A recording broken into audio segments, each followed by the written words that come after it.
Marciano fanfic en français. Abonnez-vous à la chaîne. Nouvelle théorie fanfic. Mon incroyable harem dans DxD. Chapitre 251, James contre Chrome Cruach, encore. Ciel, troisième ciel. Au même moment, les autres démons et anges ayant répondu à la contre-attaque furent téléportés. Dans une zone du troisième ciel qu'Irène avait délibérément nettoyée avec son sort univers 1, ils apparurent tous, accompagnés de tous les dragons maléfiques produits en série. Eh bien, je pense qu'il est clair que Loki travaillait avec Rizvim à un moment donné après avoir vu ça, a déclaré Dante après avoir retiré Rébellion de son dos. Comme l'a dit Dante, tous les dragons maléfiques produits en masse étaient des copies inférieures du dragon endormi, Midgardsormr. Ouais, mais on dirait qu'il a fait quelques améliorations, dit Lady en sortant ses propres armes. Oui, la dernière fois, tout le monde était au niveau intermédiaire, dit Mizor en se couvrant les mains de glace. Cette fois, ils sont au top. Oui, au niveau intermédiaire aussi, a dit Moka. Ce n'est pas comme si ça changerait quelque chose. Sur ce, le reste de la péri de Jacques acquiesça. Malgré tout, nous devons être prudents, dit Shuna, se faisant la voix de la raison. Nous avons ici plusieurs combattants qui ne sont pas de haut rang. Une fois de plus, les membres de la noblesse de Jacques acquiescèrent. Ils savaient qu'il serait néfaste de se perdre au combat et de ne pas pouvoir protéger les anges les plus faibles. En plus, il faut aussi prendre soin de maman, dit Flora en souriant. Ce n'est pas vraiment une battante.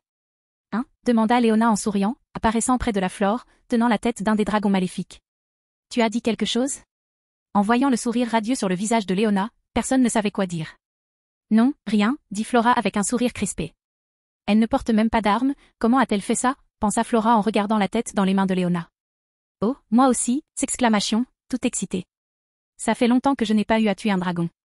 Ne dis pas ça devant Irène, dit Shuna avec un sourire ironique sur son visage. Le groupe chargea alors les dragons maléfiques produits en série, tailladant, déchirant, tirant, brûlant et détruisant tout sur son passage. Pendant ce temps, l'ange à Dizel menant la défense initiale fixait le groupe de jeunes démons dans un silence stupéfait. Ça fait si longtemps que j'avais oublié à quel point un groupe de démons de rang inférieur pouvait être terrifiant, dit l'ange au Dizel avec appréhension. Es-tu sûr que c'était une bonne idée de les laisser entrer au paradis ? Tu n'as rien à craindre, dit Michael après un léger rire. Ces jeunes hommes et ces jeunes femmes ont bon cœur. C'est vrai, dit Gabriel avec un sourire en regardant les démons. Ce sont tous de bons garçons et de bonnes filles. Boum. Au même moment, au loin, Chrome Cruach heurta le sol avec une telle force qu'un champignon atomique s'éleva. Un instant plus tard, James s'éleva et atterrit près du bord du nuage. Ah. Je voulais continuer notre combat. La voix de Chrome Cruach provenait du nuage. Cette fois, personne ne viendra nous interrompre. Bien, répondit James avec un sourire affamé. Combattre quelqu'un d'aussi rouillé que Sirzek n'était pas vraiment amusant pour moi. De plus, je n'ai même pas pu tester mes compétences.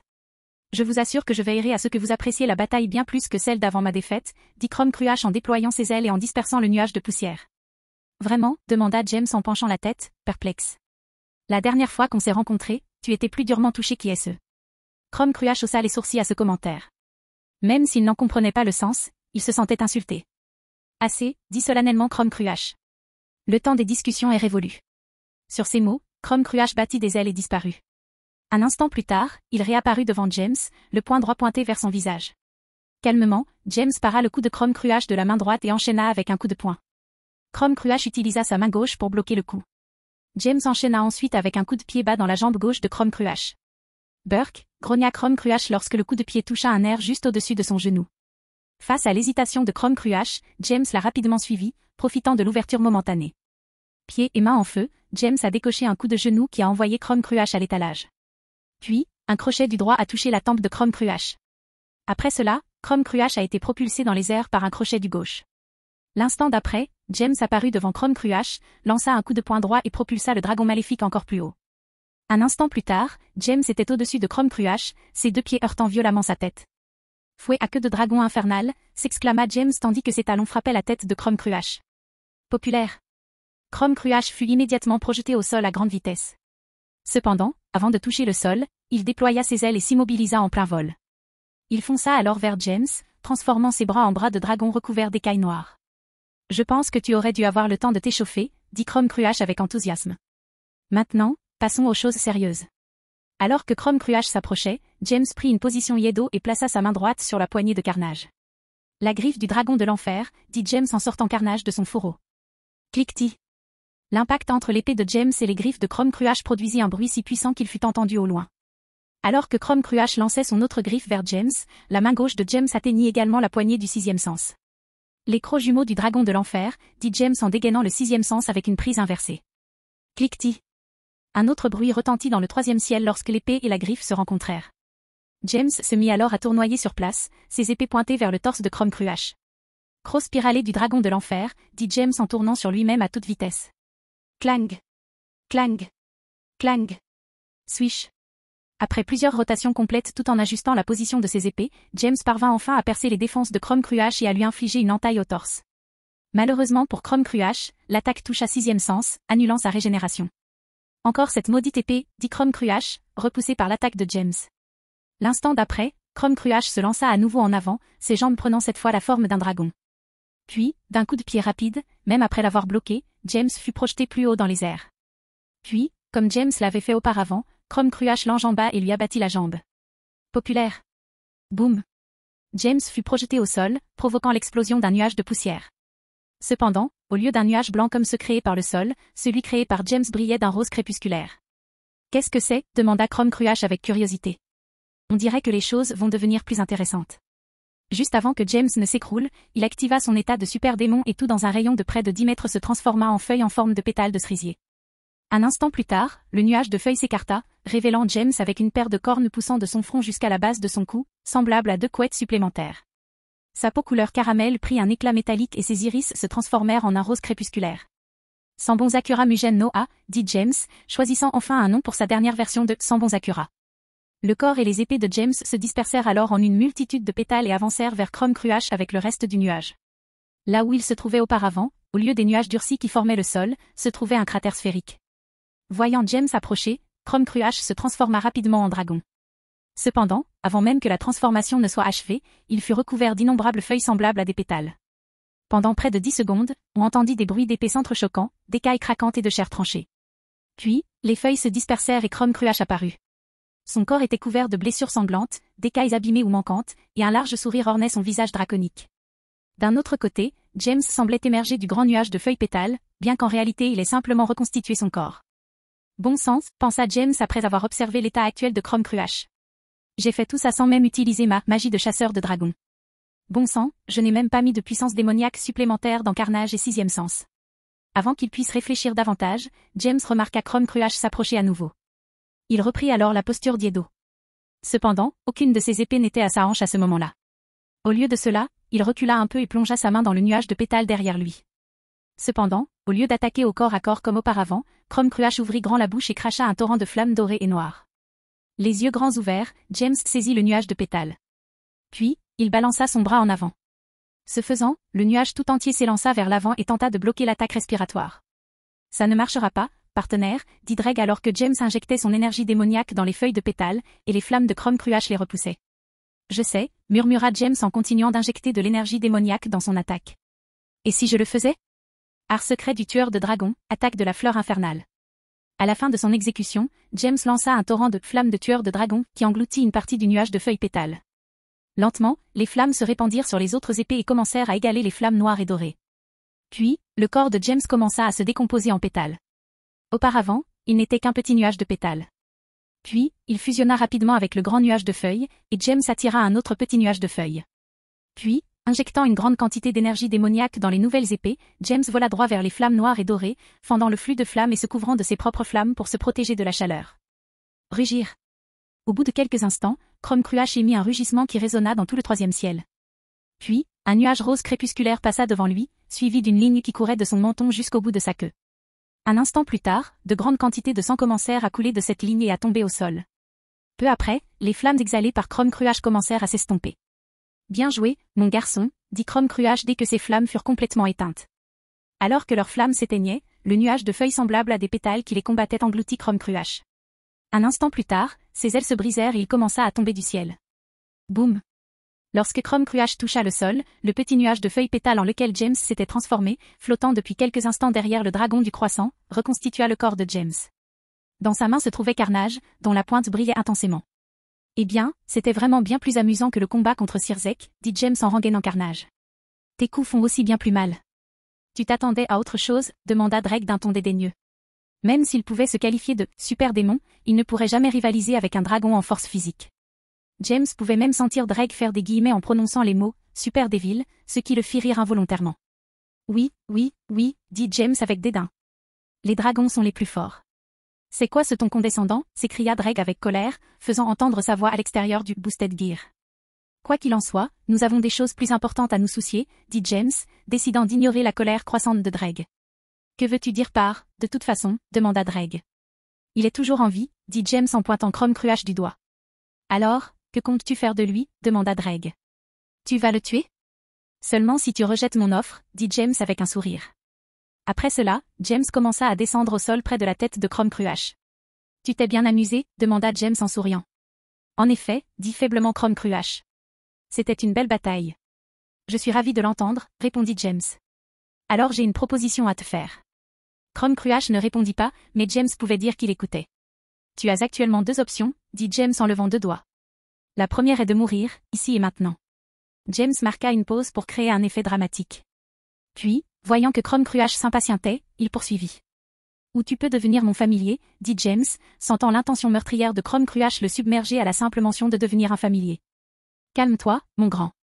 Je n'ai pas l'intention de te lier comme un esclave. Je te demande juste de ne pas faire de mal à mon peuple. En échange, tu auras des gens forts avec qui t'entraîner quand tu le souhaites. Le climat t'impressionne. Par exemple, moi et Scatash, qui est mon maître. Bien que Chrome Cruache n'appréciât pas l'idée de devenir un familier, il ne souhaitait pas mourir. S'il travaillait avec Rizvim, c'était uniquement pour pouvoir combattre des gens forts et en devenir encore plus fort. S'il rejoignait James, il pourrait combattre des gens forts, et le seul prix à payer serait de ne pas pouvoir attaquer son peuple. Très bien, j'accepte votre offre, dit Chrome Cruache. Puis, la détermination commença à briller dans ses yeux. Mais seulement jusqu'à ce que je sois assez fort pour le vaincre. Quand cela arrivera, notre contrat prendra fin et vous mourrez probablement des suites de la bataille. Je peux vivre avec ça, répondit James avec un ricanement. Oh, et bonne chance. Après cela, James commença le rituel habituel du contrat. Un instant plus tard, le pacte familial était signé, et une marque apparut au dos de la main gauche de James pour l'indiquer. D'accord, on devrait te soigner, dit James avec un sourire. Ensuite, on pourra éliminer le reste de ces dragons maléfiques produits en série, puisque ceux avec qui tu es venu ici sont déjà morts. Chapitre 252, ce sont tous des Siscons. Ciel, 3e ciel. Après que James, Scatash, Séuchulin et Irène eurent terminé leur combat contre les dragons maléfiques, chacun retourna au groupe. À l'arrivée de James, dernier à terminer son combat, les dragons maléfiques produits en série étaient pratiquement anéantis. Cependant, lorsque James arriva avec Chrome Cruache à ses côtés, tout le monde fut à nouveau sur ses gardes.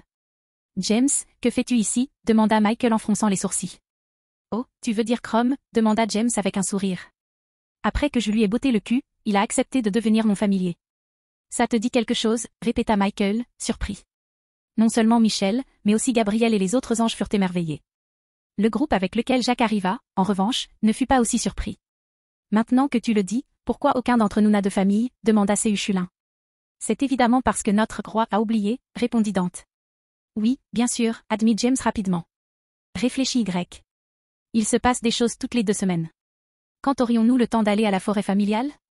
D'après ce que j'ai entendu, il n'est ouvert aux étrangers que la nuit de pleine lune, n'est-ce pas demanda Shuna. C'est vrai, répondit Léona. La forêt familière est un endroit étrange. Et pendant la nuit de pleine lune, carnivores et herbivores ne se battent pas. Hors de question. Dès lors, les membres de la noblesse de James commencèrent à discuter des avantages et des inconvénients d'avoir un familier. Ils commencèrent même à se demander avec quel genre de familier ils aimeraient signer un contrat. Puis, les filles commencèrent à s'extasier sur la gentillesse du familier d'Asia, un dragon gobelin qu'elle avait baptisé Rasei. En parlant d'Asia, tu crois que c'était elle demanda Flora en haussant les sourcils. Je ne sais pas, mais je l'espère, dit Misor, exaspéré. Oh, c'est sûr, dit Moka en souriant. Si elle a fait ça, j'espère qu'il se ressaisira, a ajouté Shuna. Tu as fait quoi demandèrent Chion et Irina, curieuses. C'est évidemment ce que tu les empêches de faire depuis que tu as emménagé avec eux, dit Flora avec un sourire adressé à Irina. Non, non, non, s'exclama Irina, affolée. Il faut attendre le mariage pour ce genre de choses. Au même moment, le visage d'Irina rougit. Puis, ses ailes et son halo apparurent d'eux-mêmes. L'instant d'après, ses ailes commencèrent à osciller entre le noir et le blanc. Pendant ce temps, son halo disparaissait et réapparaissait avec la même fréquence. Oh, tu es si innocente, Irina, dit Kalua avec un sourire en serrant la plus jeune dans ses bras. C'est tellement mignon. Waouh, c'est surprenant qu'il ne soit pas encore tombé, dit Irène en secouant la tête. Ouais, je pense que sans Big G, ils en auront un peu plus, dit James. Oh, et Chrome, arrête de regarder mon maître comme ça. Ne nous battons pas ici. Je sais, dit Chrome Cruache en regardant Scatash.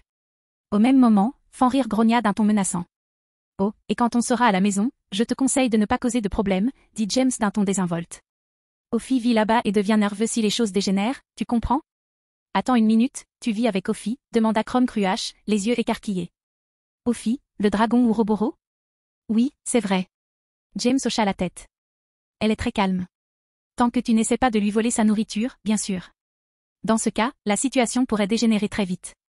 Qui est assez fou pour voler de la nourriture dans la bouche du dieu dragon infini, demanda Chrome Cruach, horrifié.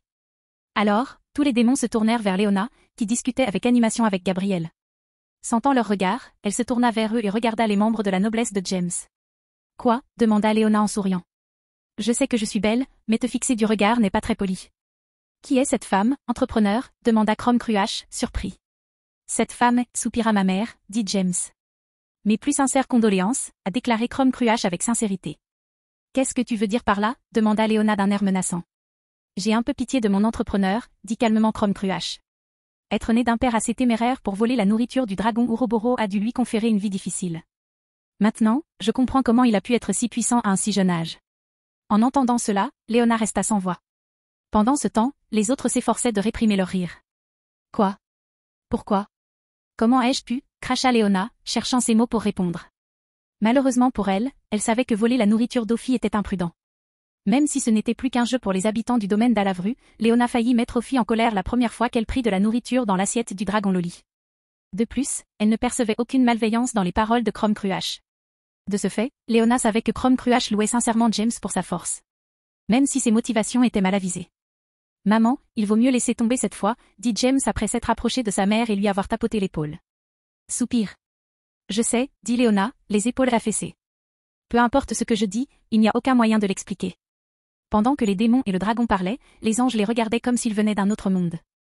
Seigneur Michel, ont-ils dit que cette femme avait volé de la nourriture au dragon Ouroboros? Demanda l'ange au diesel d'une voix tremblante. En effet, ils l'ont fait, répondit Michael avec un sourire. Et elle a survécu d'une manière ou d'une autre pour raconter l'histoire? Demanda l'ange au diesel. Tu ne la vois pas, debout devant toi, dit une voix masculine qui venait d'arriver. Quelle piètre performance face aux démons. Après avoir entendu cette voix, les anges qui observaient et écoutaient la conversation entre les démons, Gabriel et Chrome Cruach se retournèrent pour voir Raphaël et Uriel debout derrière eux. Seigneur Raphaël, Seigneur Uriel, dirent les anges de rang inférieur en saluant leur supérieur.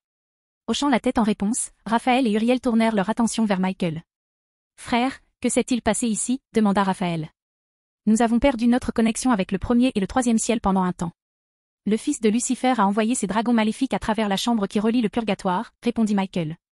Cependant, nous avons de la chance que nos visiteurs des enfers soient ici aujourd'hui. Sinon, les pertes auraient pu être bien plus lourdes. À quel point les choses ont-elles pu mal tourner entre toi et Gabriel? Demanda Uriel, refusant de donner crédit aux démons. Peu importe notre force, Uriel, dit Michael avec un sourire en coin. Aucun de nous n'aurait pu vaincre un dragon céleste. De plus, James, qui l'a vaincu, en a fait son familier. Voulant dire quelque chose de dédaigneux à propos de la conquête de James, les mots d'Uriel restèrent coincés dans sa gorge après avoir entendu que Chrome Cruach était devenu le familier de quelqu'un. Sûrement, tu plaisantes. Dit Uriel avec de l'incrédulité dans les yeux. Non seulement Uriel, mais les yeux de Raphaël s'emplirent d'incrédulité. Même les autres anges, présents depuis le début, eurent du mal à croire ce qu'ils voyaient. D'ailleurs, sans le doux sourire éternel qui illuminait le visage de Michael, ils auraient aussi lu l'incrédulité dans son expression.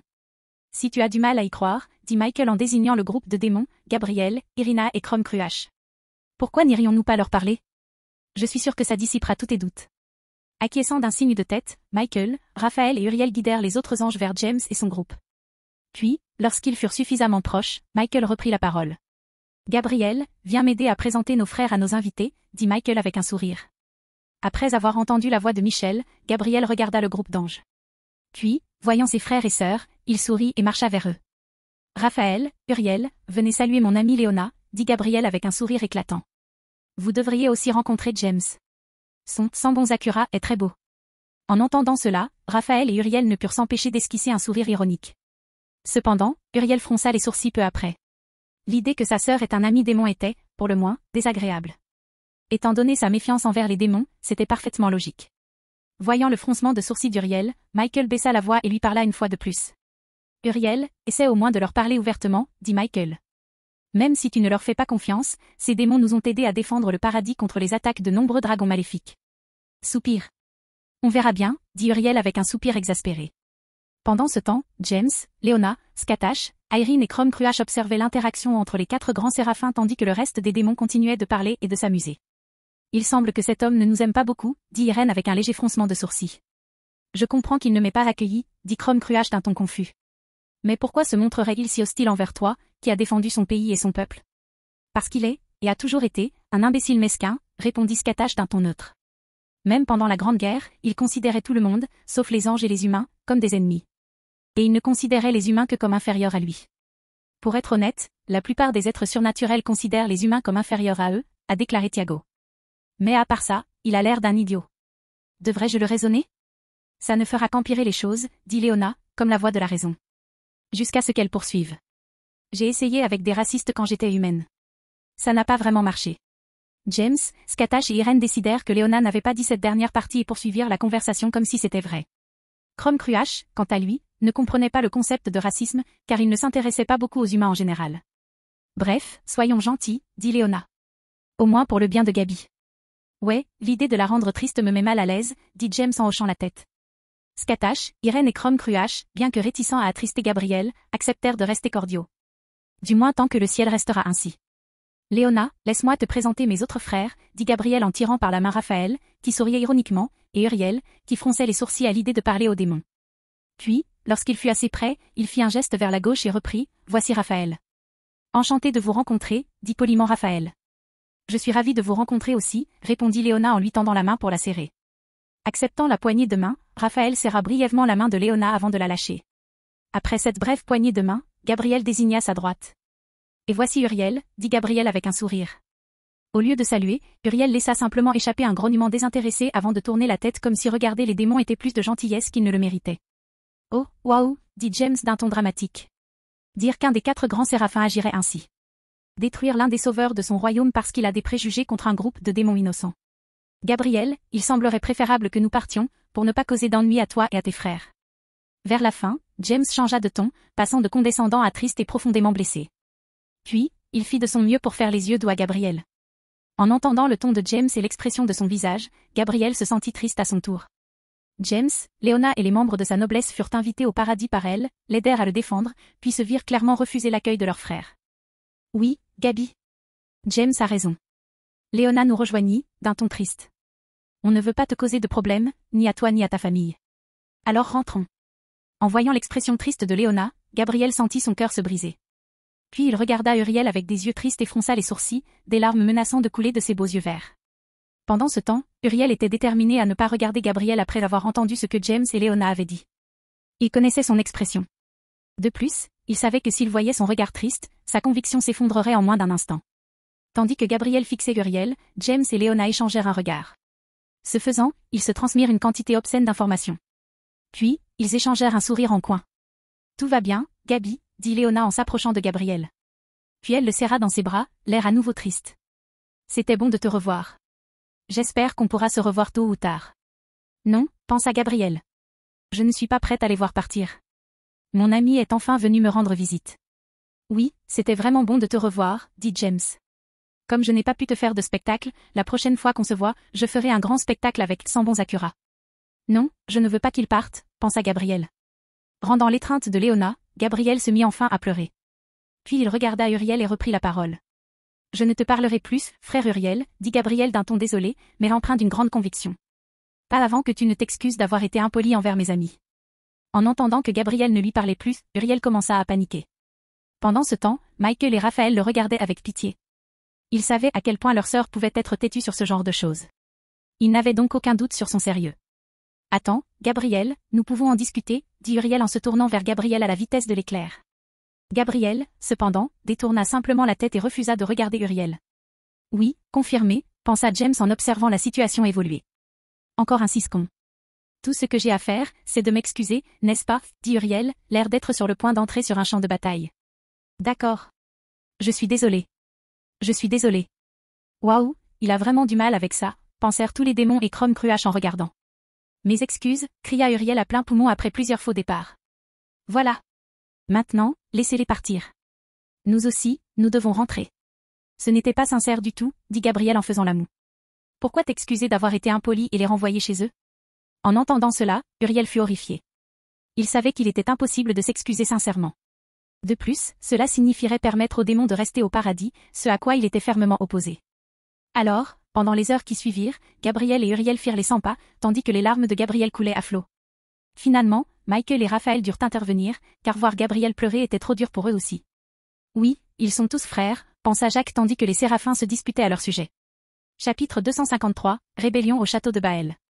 Il fallut quelques heures supplémentaires à Michael, Gabriel et Raphaël pour convaincre Uriel que James et son groupe ne représentaient pas une menace pour le ciel.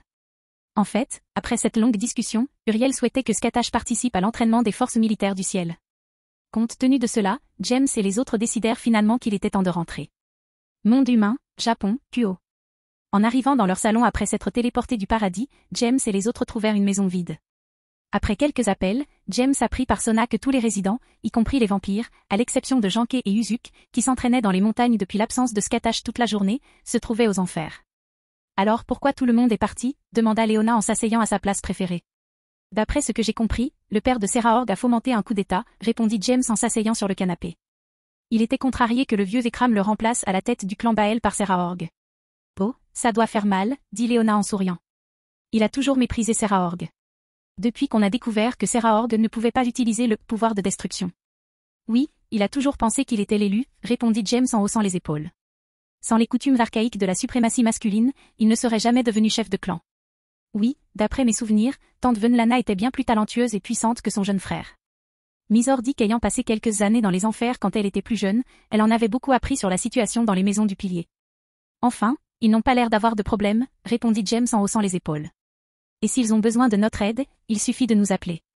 Monde souterrain, territoire de Baël, château de Baël. Il y a quelques heures, Cassiel, Ria et Sona ont mené les autres résidents du domaine d'Alavru pour aider le clan Baël à résister à la tentative de coup d'état du père de Serahorg, Larenius Baël. À leur arrivée, ils se trouvaient dans la cour du château de Baël, tandis que les membres des deux factions étaient engagés dans un combat. Mio, augmente la gravité dans la cour, ordonna Ria en examinant la situation. Je comprends, dit Mio tandis que son énergie démoniaque commençait à augmenter. Immédiatement après avoir augmenté la gravité grâce à sa compétence de lignée, manipulation de la gravité, tous les démons de rang inférieur au rang élevé ont cessé de bouger ou sont tombés au sol s'ils n'étaient pas assez forts pour résister.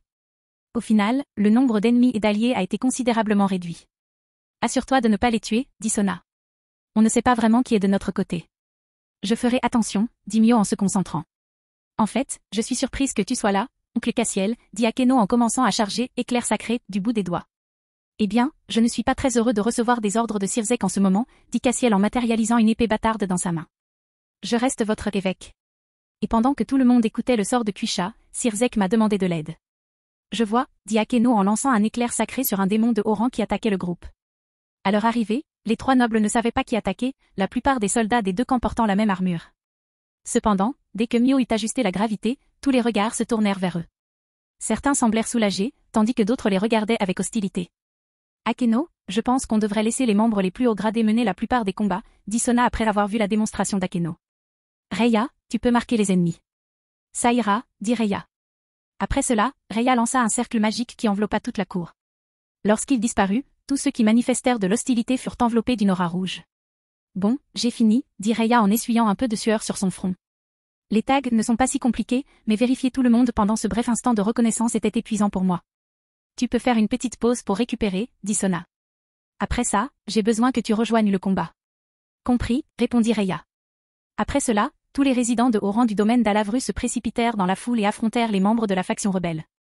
Pendant ce temps, tous les membres du dernier niveau et plus veillaient à ce que personne ne soit en danger. Parfois, ils étaient également entraînés dans la bataille lorsqu'un autre démon de niveau suprême apparaissait. Pourquoi suis-je venu ici, se demanda Evangeline à voix haute.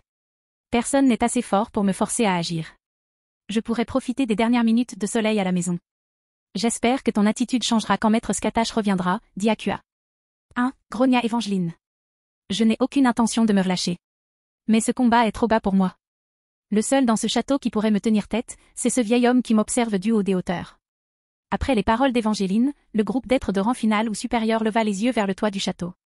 Là, ils aperçurent Zekram Baël observant la bataille dans la cour tout en buvant de temps en temps une gorgée de vin. Vraiment, demanda Cassiel, incrédule. Tu ne te soucies pas de ta faiblesse? Probablement pas, dit Ria en regardant ses camarades se battre.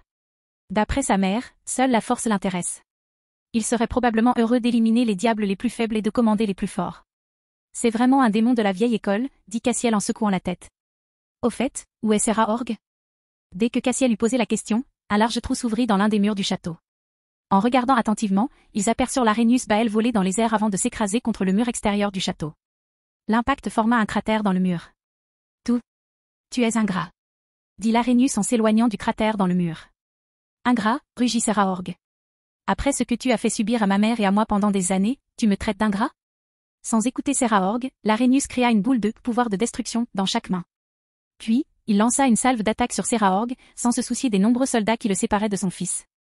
Ce type est un déchet, dit Évangeline en claquant des doigts et en créant une barrière pour sauver les cibles sans méfiance. Voyant la barrière stopper ses attaques, Larénius lança un regard noir au groupe d'êtres de niveau suprême venus du monde humain. Cependant, après avoir reconnu Cassiel, son visage pâlit. « Pourquoi es-tu ici » aboya Larénios. « Une abomination comme toi ne devrait pas être ici. » Soupir. « Content de te revoir aussi, Larénius, dit Cassiel d'un ton las. Sirzek m'a ordonné de venir ici pour voir ce que je pouvais faire pour empêcher ce coup d'état. »« Alors tu devrais aller tuer cet ingrat » cria Larénius en désignant Séraorg. En entendant cela, tout le monde regarda Larénius comme s'il venait de lui pousser une deuxième tête. Il sait que c'est lui qui a déclenché le coup d'état, n'est-ce pas, chuchota Akeno à Tsubaki. Je n'en suis pas sûr pour l'instant, répondit Tsubaki. Il a probablement l'impression que Séraorg lui a volé sa place légitime. Tandis qu'Akeno et Tsubaki discutaient de la situation, Cassiel commença à se frotter les tempes. Puis il regarda Séraorg. Tu veux bien te dépêcher de lui botter le cul, demanda Cassiel. J'avais oublié à quel point je détestais ce type. Il a le don de transformer le bien en mal et vice-versa. Bientôt, dit Séraorg. Cependant, avant que Séraorg ne puisse continuer son combat avec son père, il balança sa main gauche, couverte de Tuki, en arrière et frappa une boule de Power of Destruction. Reste en dehors de ça, Magdaran, dit Séraorg sans même se retourner. Je ne veux pas te faire de mal si ce n'est pas nécessaire. Magdaran, le demi-frère cadet de Séraorg, était un jeune homme dont l'apparence ressemblait beaucoup à celle de Séraorg, avec ses cheveux noirs et ses yeux violets. Cependant, il était nettement plus léger, car il s'appuyait presque exclusivement sur son pouvoir de destruction, négligeant complètement son corps. Ne me parle pas comme si tu étais mon meilleur ami, hurla Magdaran avec colère. C'est une honte pour le clan Bael que tu m'aies volé ce qui aurait dû m'appartenir de droit. J'aurais dû être le chef du clan après mon père. Et, Tsubaki, as-tu oublié que Séraorg était le premier fils, demanda Akeno avec curiosité. Il l'a probablement fait, dit Tsubaki en ajustant ses lunettes. Ils sont vraiment père et fils, hein demanda Akeno en regardant le drame se dérouler. Soupir. Tu ne me laisses pas le choix, dit Séraorg avant de disparaître. Populaire. Boum. Gars, grogna Magdaran après avoir été projeté contre un mur. Là où se trouvait Magdaran, il n'y avait plus que Séraorg avec son poing tendu vers l'endroit où l'estomac de Magdaran aurait dû se trouver. Pendant ce temps, tandis que Séraorg avait le dos tourné, Larénius lança un autre barrage de pouvoir de destruction sur Séraorg, sans se soucier du fait que si Séraorg l'esquivait, Magdaran serait touché. Sentant les projectiles approcher, Séraorg se retourna et commença à contrer les attaques. À la surprise générale, toutes les attaques ricochèrent sur un démon adverse de rang inférieur. « Oh, ce garçon est bon, dit Évangeline. »« Oui, c'était impressionnant, a déclaré Cassiel. » Issa hocha simplement la tête en regardant la bataille progresser. « Papa, ce n'était pas ma décision, dit Séraorg en continuant à se défendre contre le pouvoir de destruction. Si cela te posait un tel problème, pourquoi n'en as-tu pas parlé à l'ancêtre Zekram? Silence, tu ne sais rien, hurla Larénios. Je fais juste ce que j'aurais dû faire il y a des années, quand on te considérait comme inutile. Secouant la tête devant l'indignation de son père, Séraorg couvrit tout son corps avec Tuki, puis commença à marcher vers son père, sans même se défendre contre le pouvoir de destruction. Regulus, cria Séraorg. Montrons-lui un peu de notre véritable pouvoir. Très bien, mon roi, dit Regulu en apparaissant à côté de Séraorg. Rupture d'équilibre, dirent Séraorg et Regulu à l'unisson. L'instant d'après, Séraorg et Regulu commencèrent à briller d'une vive lumière dorée. Un instant plus tard, lorsque la lumière s'éteignit, Regulu avait disparu. Séraorg se tenait seul, vêtu d'une armure dorée ornée d'un motif de lion, un tube doré dépassant de l'arrière de son casque et une tête de lion sur la poitrine. Rupture d'équilibre, Regulu King Glitter Rex, dit Séraorg, la voix de Regulu répétant les mêmes mots à l'unisson. Ah, ce garçon n'était donc Regulu Nemea, dit Issa en observant la nouvelle forme de Séraorg avec intérêt. Dans cet état, il pourrait rivaliser avec la plupart des êtres divins de rang inférieur. Alors que les autres discutaient de la transformation de Séraorg, Séraorg disparut de sa position et réapparut devant son père avec sa main autour du cou de Larénius. Tu te rends compte de ce que tu as fait, papa, demanda calmement Séraorg. À cause de ce coup, de nombreux guerriers du clan sont tombés, ce qui a affaibli le clan. Et alors, demanda Larénius, peinant à parler, la main de Séraorg autour de son cou. Je me débarrassais simplement de ceux qui ne m'étaient pas fidèles. J'aurais pu renforcer le clan avec le temps. C'est là le problème, dit Séraorg en secouant la tête. Les guerriers de clan doivent être loyaux envers le clan, pas envers son chef. Décidant qu'il était inutile de discuter davantage avec lui, Séraorg resserra son étreinte autour du cou de Larénius. Puis, jusqu'à ce que Larénius perde connaissance par manque d'oxygène, Séraorg le serra simplement dans ses bras. Lorsque l'Arrhenius s'évanouit, Serraorg le jeta à terre. C'était un peu agaçant, dit Evangeline d'un ton déçu. J'aurais pu le faire sans me transformer. Quel gâchis. En fait, j'étais censé utiliser cette forme lors du combat contre James il y a quelque temps, dit Serraorg d'un air penaud.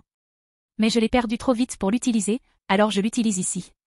Tu aurais au moins dû t'en servir pour le tabasser un peu, dit Ria, secouant également la tête, déçue. Oui, je pense que tu as raison, dit Serraorg en se séparant de Regulu. Bref, merci d'être venu. Sans ton aide, le bilan serait assurément plus lourd.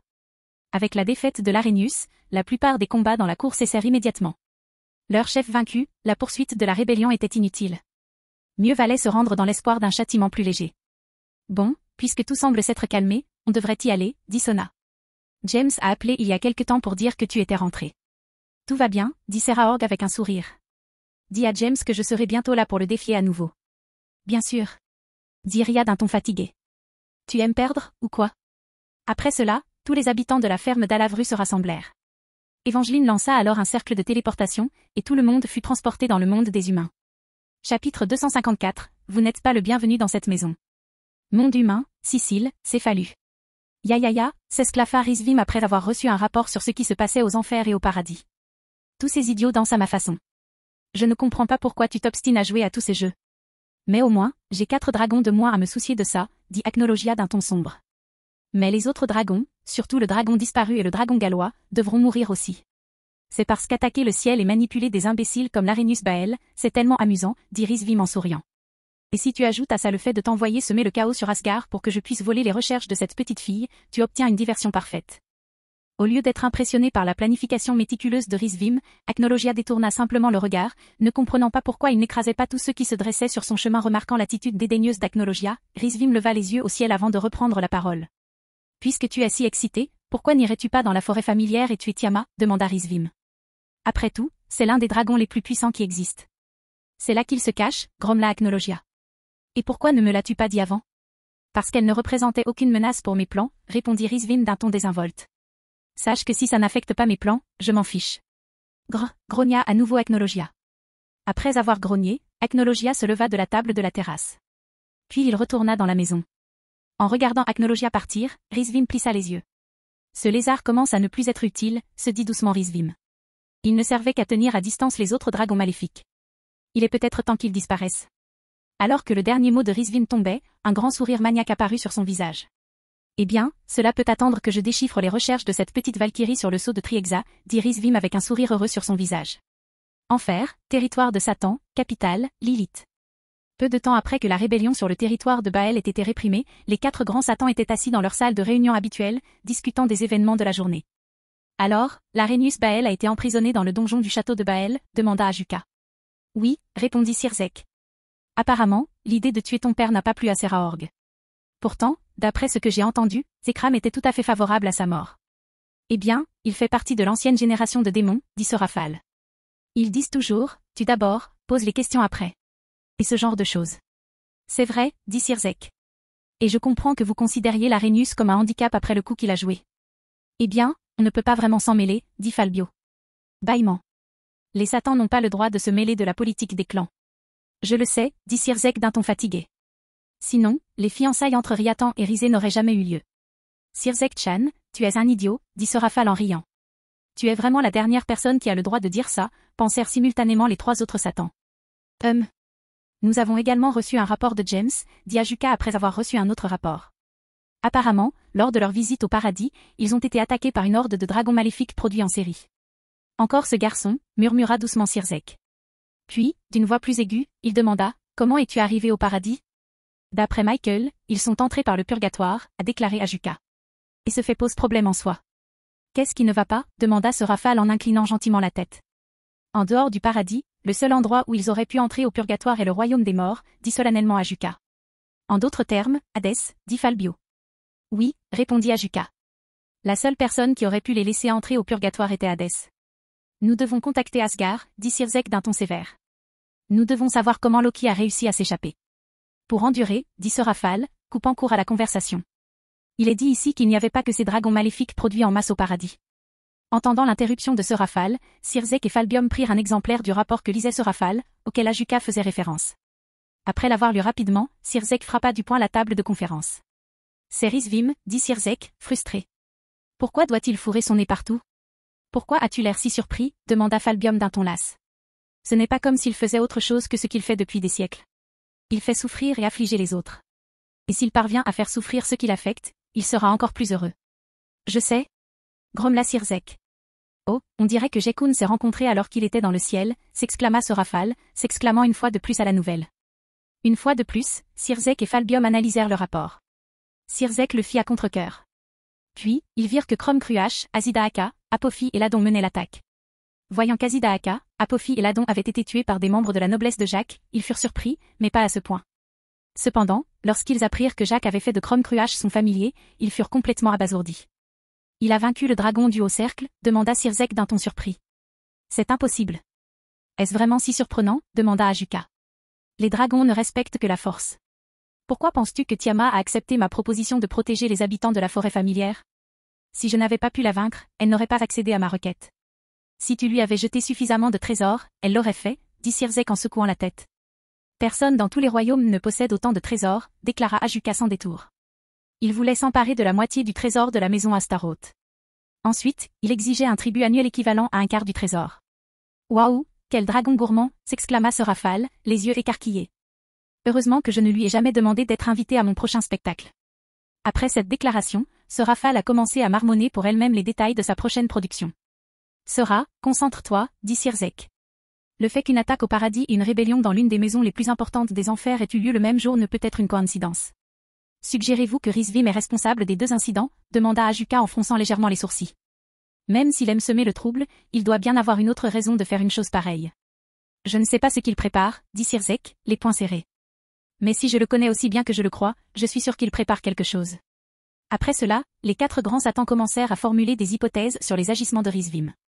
Malheureusement, il manquait d'informations pour formuler des suppositions solides. Du moins, il n'en avait pas avant qu'un cercle magique de communication n'apparaisse près de l'oreille de Sorafal. En regardant le cercle magique, Sorafal grimaça en voyant qu'il venait d'Odin. « Seigneur Odin, nous sommes en pleine réunion, dit Sorafal d'un ton neutre. Je n'ai pas de temps à perdre avec votre harcèlement sexuel. J'aimerais beaucoup, mais j'ai des sujets importants à aborder cette fois, répondit Odin d'un ton solennel. Aujourd'hui, Asgard a été attaqué par Acnologia, qui aurait dû être morte depuis longtemps. En entendant cela, une expression d'une gravité sans précédent apparut sur le visage de Sorafal. Son expression devint encore plus sérieuse après les paroles suivantes d'Odin. Pendant que l'attaque se déroulait, quelqu'un a volé les recherches de mon ancien garde du corps Roswes sur le Sotriexa. Monde humain, Japon, Kuo. Pendant que les 4 grands satans discutaient des événements de la journée, Cassiel, Ria, Sona et les autres retournèrent au domaine d'Alavru, dans le monde des humains.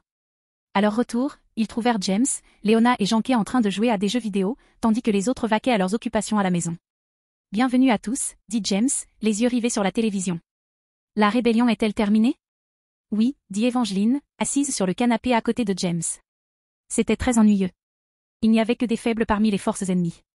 J'aurais pu rester chez moi, le résultat n'aurait pas changé. Regarde comme elle est assise près de James, dit Akeno en se couvrant la bouche d'une main. Elle a l'air plutôt douillette, elle aussi. Eh bien, il n'était pas difficile de voir qu'elle s'intéressait à lui depuis son arrivée, dit Ria avec une pointe de jalousie dans le regard. James ne l'a jamais traitée comme une enfant, même après l'avoir vue enfant, dit Sona en ajustant ses lunettes. Je suis sûre que ça t'a fait gagner des points. Ria et Akeno hochèrent la tête après avoir entendu l'explication de Sona. Pendant que Ria, Sona et Akeno discutaient des actions d'Evangeline, Mio se dirigea silencieusement vers le canapé où James était assis et s'assit en face d'Evangeline. Puis, elle s'appuya doucement sur l'épaule de James. Mon Dieu, la petite Mio grandit, dit Maria en s'essuyant les yeux avec un mouchoir. Oh, ils grandissent si vite. Zut, murmura doucement Xenovia. Elle est arrivée avant moi.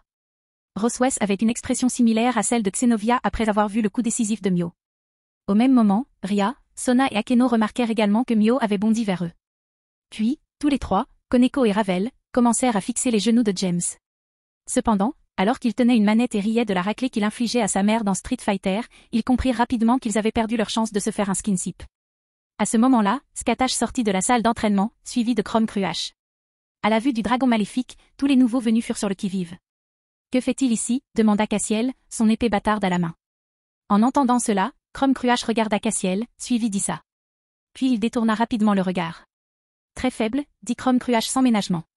Puis son regard se posa sur Evangeline, qui serrait James dans ses bras. Toi, combats-moi. Et pourquoi diable ferais-je ça? Demanda Evangeline, visiblement peu intéressée par la proposition de Crom-Cruach. Parce qu'à part mon entrepreneur et lui. Queens, je pense que c'est le terme juste, vous êtes le plus fort, déclara Chrome Cruach. Même si ça n'en a pas l'air à première vue, mon instinct me le dit. Oh, tu as un bon instinct, dit Evangeline en souriant. C'est vrai que j'ai les capacités de combattre dans une catégorie supérieure à la mienne, pour ainsi dire. Mais bien sûr, pourquoi diable ferais-je ça? Cette fois, Chrome Cruach resta sans voix. Jusqu'ici, James et Scatash avaient été favorables à un combat fructueux. Ils s'attendaient donc à ce que tous les membres de la noblesse de James soient du même avis. Cependant, Evangeline renversa rapidement cette hypothèse. Soupir. Je comprends ce que tu veux dire, Eva, dit James après sa victoire contre Léona. Puis il tapota la tête d'Evangeline. Mais ce serait bien si tu pouvais t'entraîner avec lui de temps en temps. Je n'ai pas encore entendu de raison pour laquelle je devrais faire ça, dit Evangeline, plissant les yeux de plaisir au contact de James. Parce que Chrome n'acceptait d'être mon familier que si j'étais capable d'affronter des adversaires puissants, dit James en souriant. Du moins jusqu'à ce qu'il soit assez fort pour me vaincre. Ce qui, pour être honnête, est utopique. De plus, cela me permettrait d'observer sa magie, Magia Erebea, de près. Je pensais que tu incarnais la colère, dit Ria en souriant. Mais on dirait que l'orgueil commence à prendre le dessus.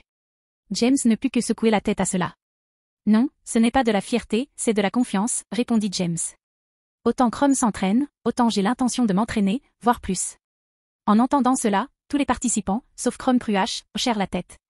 Au fil des semaines pour certains, des mois pour d'autres, et des années pour les autres, chacun savait à quel point James s'entraînait dur. Eh bien, si tu veux voir ma magie, je suppose que je peux m'entraîner plus tard, dit Evangeline avec un léger sourire. Ça ne me dérangerait pas non plus de t'apprendre la magie des rébéants. Cependant, avant que la conversation ne puisse reprendre, un cercle magique apparut dans un coin de la pièce. En regardant, ils virent qu'il portait la marque de Greffia. Un instant plus tard, Greffia et Venlana apparurent à l'emplacement du cercle magique. Ria, tout est réglé au château de Baël, demanda Venlana en s'approchant de Ria une fois la téléportation terminée. Oui, maman, répondit Ria en souriant. C'est à tout sous contrôle maintenant. C'est bon, dit Venlana avec une pointe de soulagement dans la voix. Cependant, avant que la conversation ne puisse reprendre, un cercle magique de téléportation apparut de nouveau dans la pièce. Voyant qu'il portait la marque de ce rafale, James ne put s'empêcher d'esquisser un sourire malicieux. Il savait que le premier chapitre de Puella Magie Madoka Magica était diffusé aujourd'hui. Il s'attendait donc à sa venue. Cependant, il fut surpris de voir apparaître non seulement ce rafale, mais aussi Ajuka, Falbium, Azazel et Odin. Où est Sirzek-chan demanda ce rafale une fois la téléportation terminée. Je sais qu'il était dans mon cercle magique quand nous avons quitté Asgard. En entendant cela, les 4 chefs de faction qui l'accompagnaient commencèrent à regarder autour d'eux comme l'avait fait ce rafale. Inutile de fouiller, dit Scatash avec indifférence. Tant qu'il ne s'excusera pas publiquement, comme le stipulent les termes du duel, Sirzek Lucifer n'est pas le bienvenu dans cette maison. Sur ce, la pièce tomba dans un silence gênant. Chapitre 255, Inestimable. Monde humain, Japon, Kuo. Jekun, peux-tu autoriser Sirzek-chan à participer à cette réunion demanda ce rafale avec des yeux de chien battu. C'est l'un des chefs des enfers. De plus, ta mère et ta petite sœur sont ici. Oh, je m'en fiche, dit Ria, les bras croisés. Ce n'est plus le Big Brother que je connais. Il n'est même pas capable de tenir sa part du marché. Malheureusement, je suis d'accord, dit Venlana. Même si cela n'a pas été rendu public, tout le monde savait que Sirzek avait accepté de s'excuser publiquement s'il perdait le duel contre James. En entendant cela, ce rafale n'eut aucune raison de protester davantage. Ajuka resta lui aussi sans voix. Il pressait Sirzek de s'excuser auprès de James. Cependant, Sirzek repoussait sans cesse cette échéance, conscient d'avoir des choses plus importantes à régler.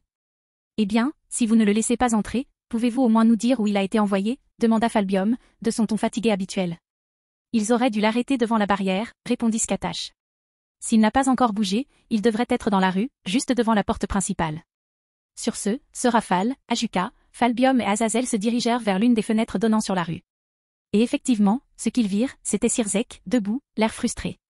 Tandis qu'Ajuka, ce rafale et Falbium affichaient des expressions qui trahissaient leur désarroi, Azazel éclata de rire. Ah ah ah ah ah ah. Oh là là, dit Azazel en se tenant le ventre. Je n'aurais jamais cru voir une telle expression sur ton visage. Ce n'est pas le moment, Azazel, dit Ajuka d'un ton exaspéré. Nous avons des choses sérieuses à régler. Et, ne m'en veux pas, dit Azazel en essuyant une larme. Il s'est fait ça tout seul. Après cela, Ajuka commença à réprimander Azazel, qui continuait de rire comme si cela ne le dérangeait pas le moins du monde. Pendant ce temps, Odin était trop occupé à contempler toutes les belles femmes présentes, sa perversion étincelant dans son œil valide. Aimerais-tu aussi perdre ton autre œil, père de tous demanda James d'un ton étrangement calme. Non, merci, répondit Odin sans changer d'expression ni de regard. Alors je te suggère de garder ton apparence perverse pour toi à partir de maintenant, dit James, laissant transparaître son pouvoir démoniaque et son aura draconique. Détachant finalement son regard des femmes, Odin regarda James dans les yeux et put voir sa colère grandir. Tu devrais vraiment apprendre à prendre les choses avec des pincettes, jeune homme, dit Odin calmement. Tu pourrais compromettre notre alliance avec ton comportement irréfléchi. Ah bon, demanda James, son pouvoir démoniaque et son aura draconique s'infiltrant encore davantage. Alors laisse-moi te poser une question, mon vieux. Continuez, répondit Odin. Si quelqu'un regardait tes femmes comme tu regardes les miennes et ma mère, que ferais-tu, demanda James, toujours sur ce ton calme. Je ferai en sorte qu'il le regrette, répondit Odin sans hésitation. Mais il y a une différence entre toi et moi. Ouais, je ne suis pas un scélérat irrespectueux qui entre simplement dans la maison de quelqu'un d'autre et agit comme bon lui semble, a déclaré James. Pas exactement, répondit Odin en riant. En fait, je suis assez fort pour arrêter ceux qui manquent de respect à mes femmes. Tu dis non, demanda James en haussant un sourcil. Pour la plupart des adversaires, oui, répondit Odin. Pour ton âge, ta force est plus qu'impressionnante. Mais comparé à quelqu'un comme moi, ce n'est pas suffisant. Lorsque l'expression de James se calma encore, Odin pensa que James avait enfin compris ce qu'il disait. Malheureusement, Odin ne connaissait pas suffisamment James pour savoir qu'il n'était pas sur le point de perdre la raison. Tous ceux qui le connaissaient bien, en revanche, se demandaient combien de temps il devrait vivre à l'hôtel après la perte de James et la destruction du manoir. Populaire. Avant que la compétition ne puisse reprendre, Odin fut frappé à l'arrière de la tête par la baguette magique d'une petite fille. Ce rafale tenait le manche et fronçait les sourcils. Seigneur Odin, vous manquez de respect au plus puissant des démons. Chez vous, en plus, dit ce rafale, les mains sur les hanches. Cela reflète-t-il votre vision des démons? Non, je voulais juste que ce gamin sache qu'il a besoin de se détendre, dit Odin en se frottant la nuque. Enfin, juste regarder ne fait de mal à personne. Avant que ce rafale ne puisse réprimander Odin davantage, une autre voix féminine retentit, semblant presque sans émotion. Tous les parents, je pense que vous comprenez mal quelque chose, dit froidement Scatache. Ah, et qu'est-ce que cela pourrait être, maître Scatache, demanda Odin avec beaucoup plus de respect. Mon disciple est assez puissant pour te tuer si tu ne fais pas attention, dit Scatache. Et même si tu l'étais, tu ne sortirais pas indemne du combat. De plus, l'une de tes épées est faite du même matériau que ma lance. Ce qui signifie que Ganir n'aurait que peu d'effet sur lui. À ton avis, que pourrait faire à moi ou à Ganir une épée qui déforme les lois de la causalité et frappe l'adversaire, demanda Odin, sincèrement perplexe. Tout ce que je peux dire, c'est que tu as été prévenu, dit Scatache, sentant qu'elle avait déjà donné à Odin un indice suffisamment important. Assez, Seigneur Odin, dit Ajuka, essayant d'y mettre un terme. Mépriser le jeune homme parce qu'il est encore jeune serait insensé. Ouais, on a un bel exemple dans les rues en ce moment, non, dit Azazel, essayant de retenir son rire après chaque coup qu'il donnait à Sirzek. Décidant d'abandonner le sujet, non pas parce qu'il se méfiait de James, mais parce qu'il ne voulait pas compromettre l'alliance, Odin détourna le regard de James et concentra son regard lubrique sur ce rafale. Et, as-tu remarqué qu'il n'a pas regardé Greffia avec ce regard lubrique, demanda Akeno à Tsubaki. Oui. Tsubaki hocha la tête. Je ne sais pas pourquoi. C'est parce que mon frère aîné pourrait sérieusement le blesser s'il faisait quelque chose, a ajouté Rhea depuis le Queen's. Tu as donc oublié que James a vaincu Lord Lucifer sans se donner à fond, demanda Rhea. Je suppose que c'est parce qu'il ne pense pas que James puisse faire quoi que ce soit en raison de son inexpérience, a ajouté Sona. Alors, que penses-tu du dragon sous forme humaine qui se tient derrière James comme un garde du corps, demanda Flora. Tandis que les collègues de James discutaient de ce qui venait de se passer, le reste de la salle observait la scène, stupéfait. Tous sauf Scatache, qui fixait Odin comme si elle envisageait sérieusement de le transpercer de sa lance, et Chrome Cruach, qui attendait qu'un combat éclate pour pouvoir affronter Odin. Au fait, quelle est la nouvelle importante que tu nous apportes, demanda James après avoir enfin calmé sa colère. Je suis sûr que tu pourras donner à Sirzek la version résumée quand on aura terminé. Soupir. En fait, nous sommes ici pour voir Roswes, dit Ajuka après avoir secoué la tête. L'article que vous avez écrit sur le Sautri Exa a été volé aujourd'hui. Mais pourquoi, demanda Roswes, perplexe. Le seul point abordé dans le rapport de recherche était la théorie derrière la barrière qui scellait Triexa. Cela ne servirait à rien, puisque personne ne sait où Triexa est enfermé. Nous avons des raisons de croire qu'il a été volé par Rizvim Livan Lucifer, a déclaré Ajuka. Encore ce type, dit James d'un ton dégoûté. On a déjà dû affronter ces satanés dragons aujourd'hui. Pourquoi crois-tu qu'il est derrière tout ça? Parce qu'Acnologia, le dragon de l'Apocalypse, a attaqué Asgard lorsque les recherches ont été volées, dit Odin solennellement. De plus, nous pensons que Rizvim était également derrière la rébellion de l'Arrhenius, a ajouté Ajuka. Cependant, il s'agit davantage d'une supposition que d'une preuve solide. Ça va de mieux en mieux, dit James en se frottant les tempes. Si tu penses que c'est mal, dit Falbium. Nous sommes sûrs qu'Hadès l'a aidé à amener les dragons au paradis aujourd'hui. Il est le seul à pouvoir les laisser entrer au purgatoire.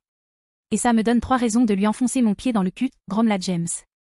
Une fois de plus, James essaya de se calmer. Puis il regarda Ajuka et posa une question. Que veux-tu qu'on fasse? Nous voulons rassembler autant d'alliés que possible pour ce combat, dit solennellement Ajuka. C'est pourquoi nous voulons former une équipe pour retrouver Rizvim. Et tu veux qu'on rejoigne cette équipe, n'est-ce pas? Demanda James. C'est exact, répondit Asuka d'un hochement de tête. Eh bien, ça ne me pose pas vraiment de problème, dit James en hochant la tête. Tiens-nous au courant. J'ai un compte à régler avec Rizvim. Après tout, il a bel et bien essayé de détruire tout le travail de Sona. Asuka, Sorafal, Falbium et Azazel hochèrent la tête, satisfaits, après avoir entendu la réponse de James. Odin, quant à lui, essayait de ne pas reluquer les femmes présentes. Il savait que les choses ne finiraient pas aussi facilement que la première fois. Pourtant, il n'a pas peur de James. En fait, il le méprise pour son âge et son inexpérience. Mais même lui sait que ce n'est pas le moment d'envenimer la situation. J'imagine que ça te convient aussi, n'est-ce pas, dit James en souriant. Lorsque la sentence de Jacques fut prononcée, le reste de sa noblesse se présenta. Après être entrés dans la pièce, ils s'assirent et se tinrent derrière Jacques. Ria, Sona, nous aimerions que vous rejoigniez également cette équipe, a déclaré Asuka. Je suis d'accord, dit Ria, la détermination brûlant dans ses yeux. Lorsque Sona ouvrit la bouche pour acquiescer également, elle fut interrompue. Allez, sautant, je sais que tu peux le faire, cria Sorafal d'un ton encourageant. Soudain, je n'en veux plus, dit Sona en baissant la tête. Puis, à voix basse, elle poursuivit, moi aussi, je suis d'accord. Super. Donne-nous un peu de temps, on trouvera plus de membres pour ton équipe, dit Asuka en hochant la tête avec satisfaction. Dès que nous aurons la composition de l'équipe, nous te contacterons. Compris, répondirent James, Ria et Sona à l'unisson. Après cela, les trois rois et les chefs de faction ont discuté un peu plus de la formation de l'équipe, et James a fait une suggestion. Je pense qu'on devrait inviter Vali et son équipe à cette petite réunion, dit James. Ce n'est pas comme si Kuroka ne leur avait pas transmis cette information. Tu m'as remarqué, Nya. La voix de Kuroka résonna sous le canapé où James était assis. Un instant plus tard, un chat noir à deux queues surgit dessous le canapé. Il sauta sur les genoux de James. Une fois atterri, il grandit et finit par se transformer en Kuroka. Bien sûr que si. Même Ayam ne peut échapper à ma perception, dit James en souriant tandis que Kuroka se blottissait contre lui. Alors, ai-je raison de supposer que Vali et son équipe sont déjà au courant de cette conversation? Ouais, non, ronronna Kuroka tandis que James commençait à lui gratter les oreilles. Je te raconterai toute la conversation. PFFF. J'avais oublié qu'elle était là, dit Azazel avec un sourire ironique. On aurait dû les inviter avant même d'arriver. Après quelques échanges, les chefs de faction décidèrent qu'il était temps de partir, et Sorafal créa un cercle de téléportation. Cependant, avant qu'ils ne puissent être téléportés hors du manoir, James les arrêta. Tu vas laisser le chiot abandonné dans la rue? Demanda James en désignant la fenêtre de devant. Là où James pointait du doigt se tenait Sirzek. Et à en juger par son expression, il envisageait sérieusement de reprendre sa véritable forme pour attaquer la barrière. Oups, dit Sorafal en inclinant la tête et en la tapotant doucement. Je crois qu'on a oublié. Les 5 chefs de faction se rendirent donc à la porte principale du manoir, sortirent, rencontrèrent Sirzek et passèrent les 7 minutes suivantes à tenter de le calmer. Après tout cela, ils se téléportèrent enfin aux enfers pour discuter une fois de plus de la formation des équipes. Quelques instants après le départ des 6 chefs de faction, James ne put retenir son rire. Se laissant tomber sur le côté, il prit Kuroka de ses genoux et s'allongea sur ceux de Mio, la faisant rougir aussitôt et rire du fond du cœur. Léona le suivit rapidement. Putain, s'efforça de dire James en riant. Tu as vu la tête de Sirzek? Je sais, la façon dont ça a changé au fil du temps aussi, dit Léona en riant également. Inestimable, crièrent James et Léona à l'unisson, tandis que tous les autres, même Greffia, riaient doucement. Chapitre 256, vers la forêt familière. Monde humain, Japon, Kuo. 2 jours après la rencontre avec les Satans, Azazel et Odin, dans la salle d'entraînement sous le domaine à l'Avrue du monde humain, les résidents de la maison et les membres des nobles de Ria et Sona vivant à l'extérieur du manoir terminaient une autre des œuvres de Skatash. Des séances d'entraînement épuisantes. Ça suffit pour aujourd'hui, dit Skatash en regardant les jeunes épuisés dans la salle d'entraînement. C'est enfin fini, dit Issei, allongé sur le sol, les bras et les jambes écartés. Tiens, bois un peu d'eau, dit Asia en apportant une bouteille d'eau à Issei, bien qu'elle fût tout aussi épuisée. Oh, ISE, Asia, j'ai oublié de te demander, dit James avec un sourire, tout en se balançant à une perche. Puis, haussant les sourcils, il continua. Comment s'est passé ton rendez-vous? Tandis qu'Asia rougissait immédiatement, Issei affichait un sourire béat. À en juger par leur réaction et le fait qu'Issei ne fixait pas les filles aussi intensément qu'à son habitude pendant l'entraînement, James avait une assez bonne idée du déroulement de son rendez-vous. Irina, qui s'entraînait également avec les nobles des 4 rois résidant dans le manoir, observa les réactions de son amie d'enfance avec une moue de jalousie. Puis, ses ailes et son halo apparurent d'eux-mêmes. Puis, comme au paradis, ils se mirent à scintiller rapidement. Sérieusement, c'est un miracle qu'il ne soit pas encore tombé, dit Lady en essuyant la sueur de son visage. Ce rendez-vous était génial, sans paix, dit Issei en levant le pouce. Je suis heureux de l'entendre, a déclaré James. Oh, ma fille, tu as des histoires à raconter, n'est-ce pas, dit Moka en serrant Asia dans ses bras. Moka, dit Asia, le visage rouge vif. Ne me fais pas ça, dit Mysore en s'approchant d'elle avec un sourire cancanier. Tu resteras ici ce soir. Alors que les filles de deuxième année commençaient à bavarder avec animation, Ayam s'approcha calmement de James. James Sama, dit Ayam d'un ton respectueux. Qu'est-ce qui ne va pas, Ayam, demanda James d'un ton détaché en retirant le pieu sur lequel elle était en équilibre.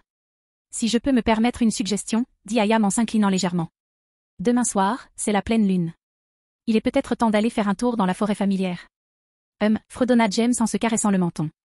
Ce n'est pas une mauvaise idée. Puis, regardant Ayam avec une étincelle dans les yeux, James continua de parler. En fait, c'est une très bonne idée, dit James avec un sourire cruel. Surtout pour un dégénéré aussi répugnant que toi. En entendant l'insulte de James, le corps d'Ayam se raidit.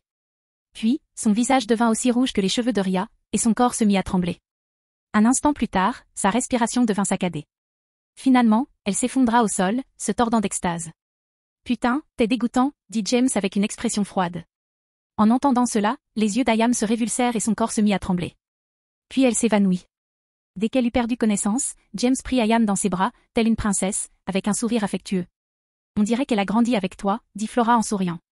Mais, es-tu vraiment obligé de faire ça devant tout le monde? Regarde Issei. Tournant la tête, James vit un filet de sang couler du nez d'Issei, qui affichait une expression étrange. Il était évident qu'Issei trouvait Ayam excitant. En même temps, cependant, il trouvait son masochisme plutôt désagréable. Soupir. C'est la meilleure façon de te remercier, dit James avec un sourire ironique. Pourquoi ne l'acceptes-tu pas, demanda Akeno, se sentant un peu bizarre. Parce que, dit James, sa voix devenant plus basse à mesure qu'il continuait. Je ne m'y connais pas beaucoup en sadomasochisme. J'ai peur de te décevoir. Mon disciple, tu es vraiment adorable, dit Scatash en s'approchant de James. Puis elle posa sa main sur sa joue et lui parla d'un ton sensuel. Peut-être que ce Scatash devrait apprendre tout ce que tu as besoin de savoir. En entendant le ton de Scatash, James se raidit aussitôt. Bien qu'elle fût incroyablement sexy, James était complètement terrifié à l'idée. James était absolument certain que Scatash avait l'intention de lui enseigner le sadomasochisme, comme elle le lui avait dit. Cependant, il était aussi certain qu'il serait enseigné du point de vue du masochisme. Non, merci, dit James, le visage pâle et une sueur froide perlant sur son front. Je pense que tu devrais enquêter toi-même. Puisque je fais ça pour Ayam et tout. Eh bien, si tu veux faire quelques recherches, dit Akeno en souriant. J'ai des documents dans ma chambre qui pourraient t'intéresser. On pourrait peut-être les consulter ensemble. Pourquoi ne suis-je pas surprise qu'Akeno cache une tonne de porno BDSM dans sa chambre, demanda Ria en posant sa main droite sur son front. Parce que tu la connais depuis des années, dit Sona en ajustant ses lunettes avec une légère rougeur sur son visage. Tandis que le groupe continuait de discuter, ils montèrent à l'étage par groupe via l'ascenseur. Puis chacun alla se doucher et se laver. Après une bonne douche, Issei et Janshiro se dirent au revoir, tandis qu'Asia et Irina restaient avec les autres filles de deuxième année. Mysore, Moka, Shuna et Xenovia voulaient obtenir des détails croustillants sur le séjour d'Asia avec Issei, qu'elle soit au paradis ou aux enfers, tandis qu'Irina voulait réprimander Asia pour sa jalousie. Pendant ce temps, les autres résidents vaquaient à leurs occupations avant d'aller se coucher. Le lendemain, après une autre séance d'entraînement épuisante. James, j'ai pris ma décision, dit Akua d'un ton solennel. J'aimerais rejoindre votre péri. Oh, et qu'est-ce qui t'a décidé, demanda James avec curiosité. Enfin, ce n'est pas comme si j'avais fait quelque chose de particulièrement remarquable, si. Signer un contrat familial avec Chrome Cruach, ce n'est rien de spécial, demanda Evangeline en désignant Chrome Cruach, qui soulevait encore au développé couché l'équivalent de 7 bus urbains, environ 294 000 livres, soit 133 356 kg. Joue, répondit James avec un sourire. J'admets que c'était en partie la raison. Akua hocha la tête. Mais ce n'est pas tout. D'ailleurs, j'ai vu à quel point Moka est heureuse avec toi et à quel point tu travailles dur pour t'améliorer. Hug. Encore une sœur, pensa James. Je vois, dit James avec un sourire ironique. Mais je dois te le demander encore une fois. En es-tu sûr? Une fois que tu auras traversé ça, tu ne pourras plus revenir en arrière. Au lieu de répondre verbalement, Akua hocha fortement la tête. Sentant sa détermination, James fit un pas vers Akua et lui tendit la main.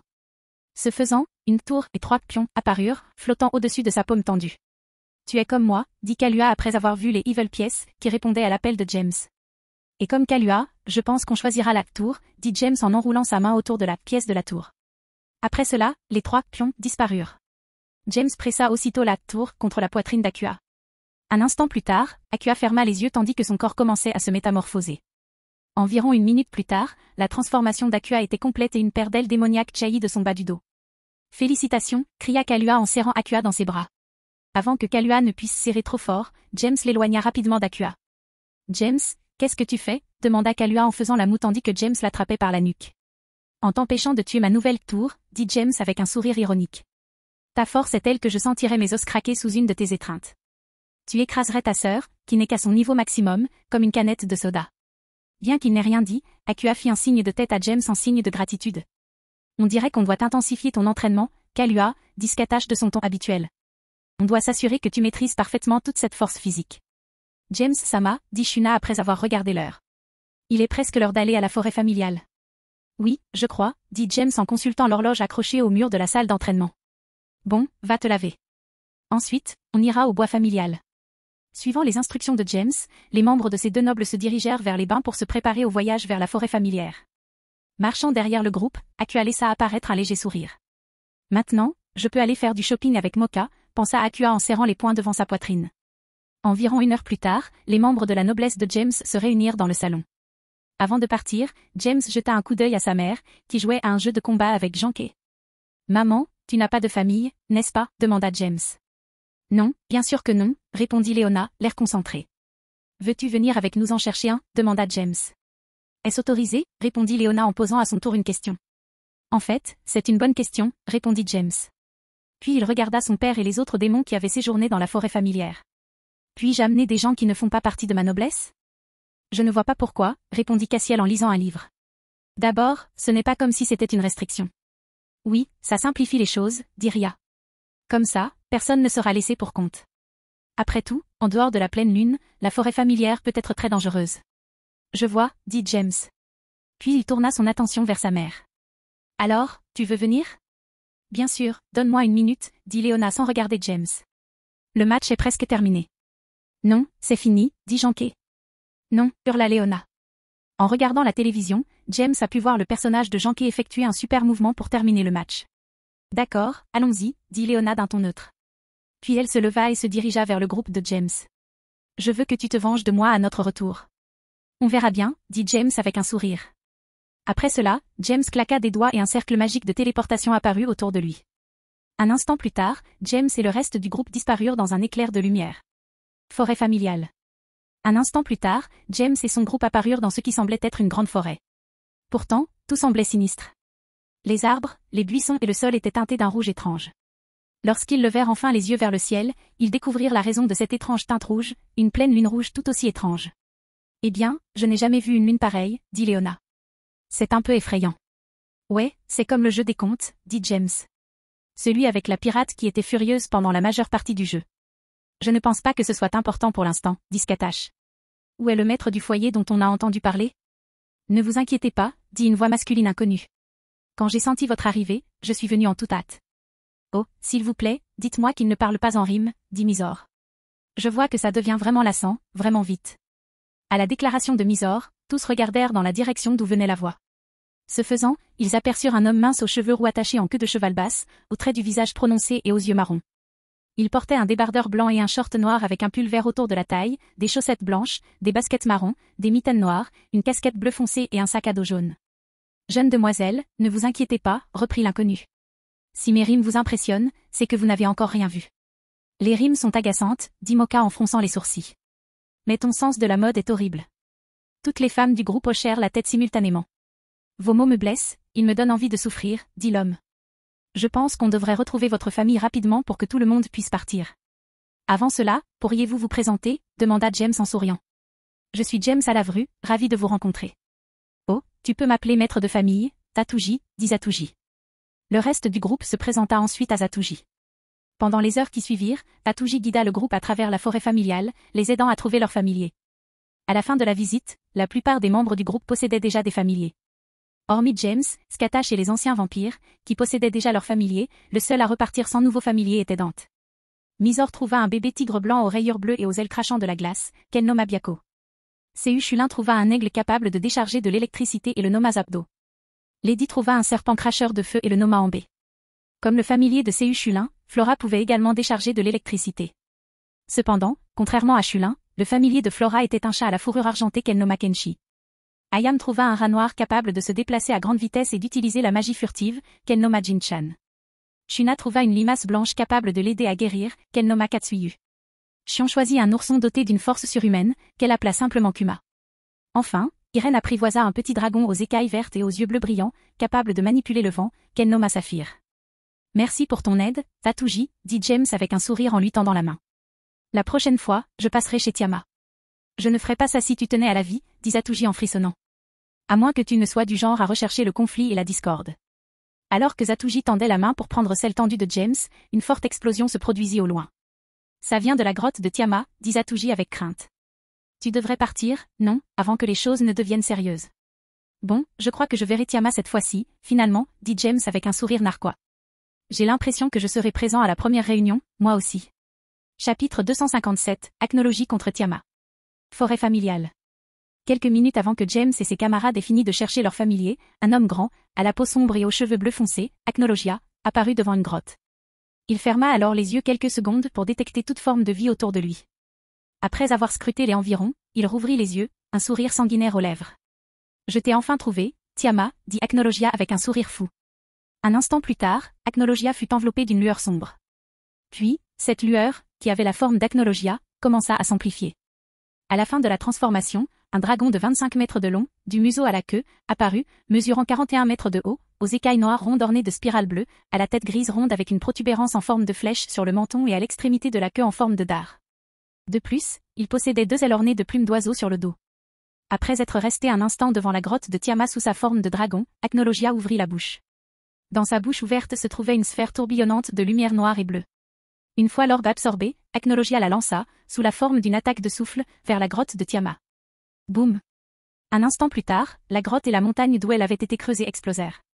Cependant, Acnologia savait que ce serait loin de suffire à tuer Tiama, car elle n'était qu'à un pas de pénétrer dans le royaume du dragon céleste. Aussi, au lieu de partir, Acnologia attendit que Tiama émerge des décombres. Boum! Rugir. Avec le rugissement, une grande quantité de débris fut projetée en l'air. À leur place se tenait Tiama sous sa forme de dragon, un grand dragon occidental, presque identique à Acnologia, aux écailles bleu ciel et aux yeux bleus foncés. Mes trésors, rugit Tiama en gémissant. Qui ose détruire mes trésors? Ah, certaines choses ne changent jamais, dit Acnologia d'un ton moqueur. Même après ta mort et ton retour à la vie, tu n'as absolument pas changé, Tiama. En entendant Acnologia parler, Tiama tourna vivement la tête dans la direction d'où venait sa voix. Ce faisant, elle vit Acnologia sous sa forme de dragon. Brûlante de rage, Tiama lança son propre souffle. Voyant les flammes bleues pâles et sombres de Tiama voler vers lui, Acnologia lança une nouvelle salve de feu pour les combattre. Cependant, bien qu'Acnologia fût plus forte que Tiama, ses flammes étaient bien plus puissantes que les siennes. Comprenant qu'il serait blessé s'il continuait la lutte de pouvoir, Acnologia battit des ailes et s'envola hors de portée des flammes. Après qu'Acnologia eut esquivé son attaque, les flammes de Tiama parcoururent la forêt, incinérant tout sur leur passage. Finalement, une bande de forêt de plus de 200 mètres de large fut détruite. Merde, flamme du karma du chaos, murmura Acnologia en observant la destruction causée par Tiama. Comme mentionné précédemment, la force de Tiama est inférieure à celle d'Acnologia. Cependant, les flammes du karma du chaos ont la capacité de brûler le karma. Autrement dit, si la cible n'est pas assez forte, elle disparaîtra, comme si elle n'avait jamais existé. Acnologia, je croyais qu'Ophi t'avait tué, dit Tiama d'un ton à la fois furieux et confus. Puis, d'un ton dénué de toute confusion, elle poursuivit, peu importe. Je vais te tuer à nouveau. Tu paieras pour avoir détruit mes trésors. Sur ce, Tiama s'élança dans le ciel, volant vers Acnologia avec ses griffes étendues. Dragon stupide, ricana Acnologia en regardant Tiama approcher. Flamme éternelle. Après avoir prononcé le nom de son sort, une multitude de structures magiques en forme d'étoiles se formèrent autour des ailes d'Acnologia. Il les lança ensuite sur Tiama qui approchait. Voyant les projectiles approcher, Tiama ne modifia pas sa trajectoire. Au contraire, elle commença à diffuser sa puissance magique dans tout son corps. Puis, en approchant du premier projectile, elle le frappa d'une de ses griffes. À mesure qu'elle se rapprochait d'Acnologia, la fréquence de ses mouvements augmenta. Cependant, l'histoire d'Acnologia finit par la frapper en pleine tête lorsqu'elle fut suffisamment proche. Juste avant d'être envoyée voler par la queue d'Acnologia, Tiama ouvrit la bouche et serra le bout de sa queue, le faisant être traîné loin de sa place à côté de Tiama. Rugir. Boum. Juste après qu'Acnologia ait rugi de douleur, sous la force de son fouet, Tiama fut projetée au sol, Acnologia s'écroulant à ses côtés. Cependant, Tiama refusa de lâcher la queue d'Acnologia et commença à se débattre comme si elle avait l'intention d'arracher la partie où ses crocs étaient plantés. Lâche-moi, rugit Acnologia. Suivant son rugissement, Acnologia se rapprocha et commença à frapper Tiama à la tête, espérant qu'elle lâcherait sa queue. Malheureusement, la colère de Tiama face à la destruction de ses trésors l'empêcha de ressentir les coups qu'Acnologia lui lançait. Je te le ferai payer, hurla Tiama d'une voix étouffée. Puis, Tiama se releva et commença à faire tournoyer son corps. Finalement, Acnologia sentit la force de la rotation de Tiama le soulever du sol. Avant même que Tiama ait pu effectuer une rotation complète, elle balançait Acnologia par la queue, provoquant un vent violent autour de lui. Après plusieurs dizaines de tours, Tiama finit par lâcher la queue d'Acnologia, l'envoyant valser dans les décombres qui lui servaient de cape. Puis, avant même d'atteindre le tas de décombres, Tiama lança une nouvelle attaque de souffle sur Acnologia. Boum! Rugir. Une fois de plus, Acnologia rugit de douleur. Après avoir reçu flamme du karma du chaos de Tiama, il ne pouvait plus rien faire. Au bout de quelques secondes, les rugissements douloureux d'Acnologia cessèrent tandis que les flammes restantes brûlaient le tas de décombres. Renifla Tiama. Bien fait pour toi d'avoir détruit mes trésors. À l'évocation de ces trésors, une immense tristesse envahit Tiama. Finalement, elle se détourna des vestiges de son ancien repère et commença à marcher vers une autre montagne afin d'en creuser un nouveau. Cependant, avant même d'avoir pu aller bien loin, Tiama remarqua une ombre qui s'étendait sur les alentours. Puis, lorsqu'elle leva les yeux pour voir ce que projetait l'ombre, elle vit Acnologia, gravement brûlée, descendre vers elle. Maudit soit-il, toi et ces foutues flammes, hurla Acnologia en projetant sa grande forme draconique dans le dos de Tiama. Acnologia, un dragon plus grand et plus lourd, atterrit sur elle et Tiama fut contrainte de s'écrouler. Acnologia recommença alors à la frapper à la tête. Malheureusement, croyant l'avoir tuée, la colère de Tiama se transforma en tristesse face à la perte de ses trésors.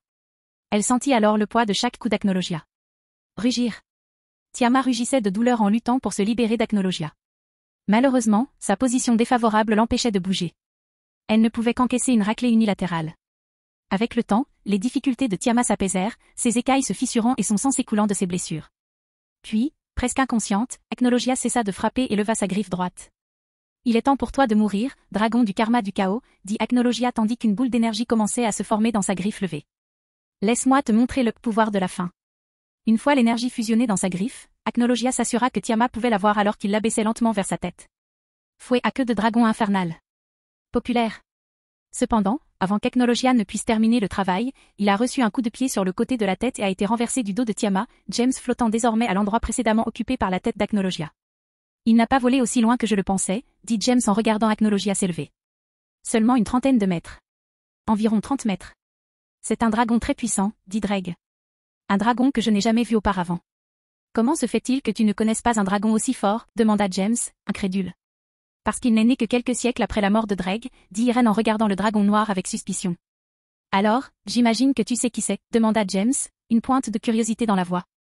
Peu importe. J'allais lui botter le cul de toute façon pour avoir perturbé la forêt familiale. Enfin, que feraient les démons si ce type avait détruit la forêt? Je ne pense pas que ce soit aussi simple que tu le penses, dit Irène. Voici Acnologia, le dragon de l'Apocalypse. Celui qui a attaqué Asgard, demanda James.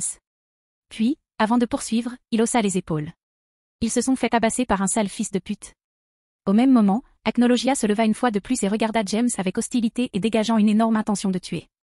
On dirait que je l'ai énervé, dit James avec un sourire malicieux sur le visage. Tu te mettrais également en colère si quelqu'un te donnait un coup de pied sur le côté de la tête avec des chaussures en feu, rétorqua Dreg. En effet. James hocha la tête. Mais ça ne semble pas avoir causé de dégâts. Bien sûr que tu n'as pas fait ça, ricana Dreg. Il est à peine plus faible que moi à mon apogée, à la première moitié du rang roi divin ou au milieu de la classe dragon céleste. À toi de choisir. Je suppose que ça veut dire que je dois tout donner, hein, demanda James avec un sourire affamé. Non, ce que tu dois faire, c'est m'aider à récupérer Tiama pour que nous puissions sortir d'ici, dit Irène avec exaspération. Moi qui suis sur le point de me réveiller. James commença son chant Tyran Dragon Domination Drive, sans prêter attention à Irène. Zut, s'exclama Irène avec force. Un instant plus tard, James apparut, le front marqué d'écailles de dragon, vêtu de son corps noir, d'un chiacucho sans manches aux détails argentés et rouges, et d'un ohari blanc sans manches avec le mot « à la vrue » brodé dans le dos. Au même moment, Acnologia lança une nouvelle attaque de souffle sur James, Irène et Tiama, qui perdit connaissance peu après avoir été libéré d'Acnologia. « Sortez-la d'ici », ordonna James. Puis il prit une grande inspiration. Rugissement du dragon des enfers. James lança son propre souffle pour contrer celui d'Acnologia. Au même moment, Irène atterrit au sol, près de la forme inconsciente de Tiama, matérialisant son bâton au passage. Puis, elle frappa le sol de la pointe de son bâton et invoqua sa propre magie. Univers 1, dit Irène en se téléportant avec Tiama plus près du reste du groupe pour que Shuna puisse commencer à soigner les blessures de Tiama. L'instant suivant, Irène et Tiama apparurent aux côtés du reste du groupe, Tiama écrasant plusieurs arbres sous elle. Irène, où est James? Demanda Flora avec inquiétude. Il s'est défendu contre l'attaque de souffle d'Acnologia pour que je puisse m'échapper avec Tiama, dit Irène d'un ton frustré. Ça n'a rien changé. Il était déterminé à combattre Acnologia quand il a vu son attaque ignorée comme si de rien n'était.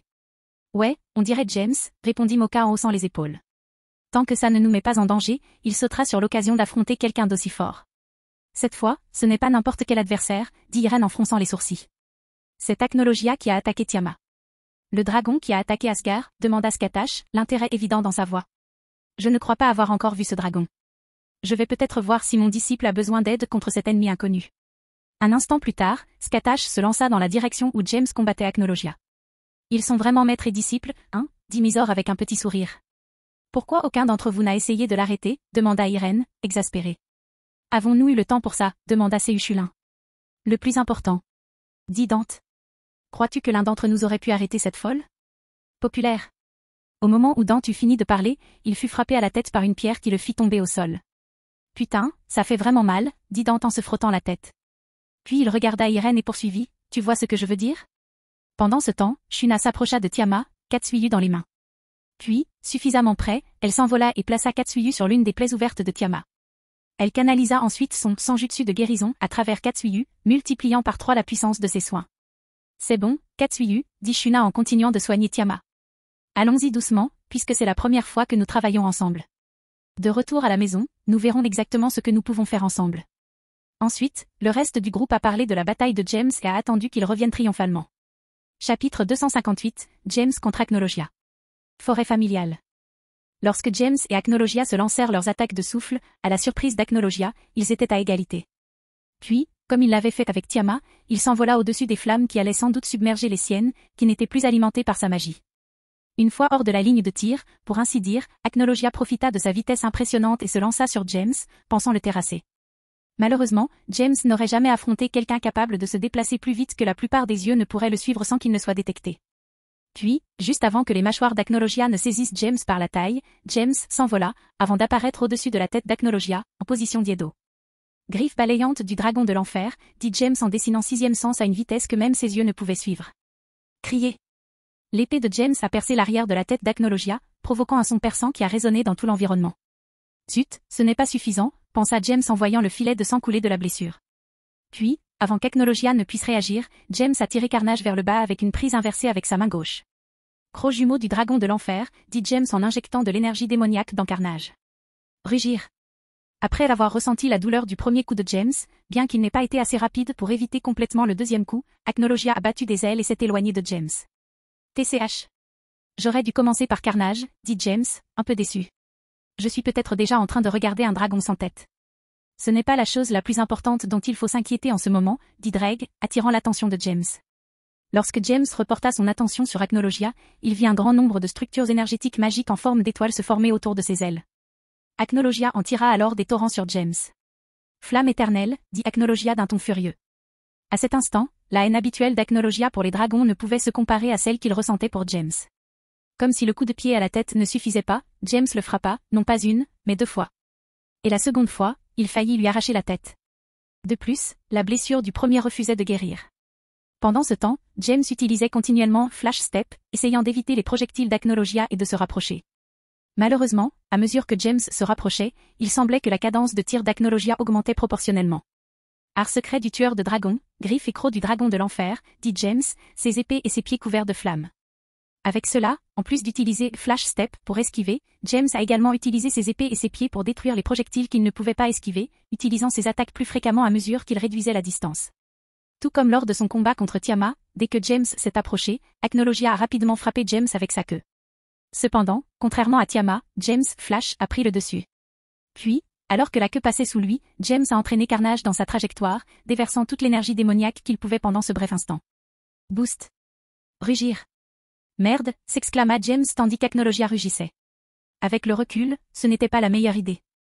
Ouais, je ne serais pas surpris si tu perdais ton bras, a déclaré Dreg.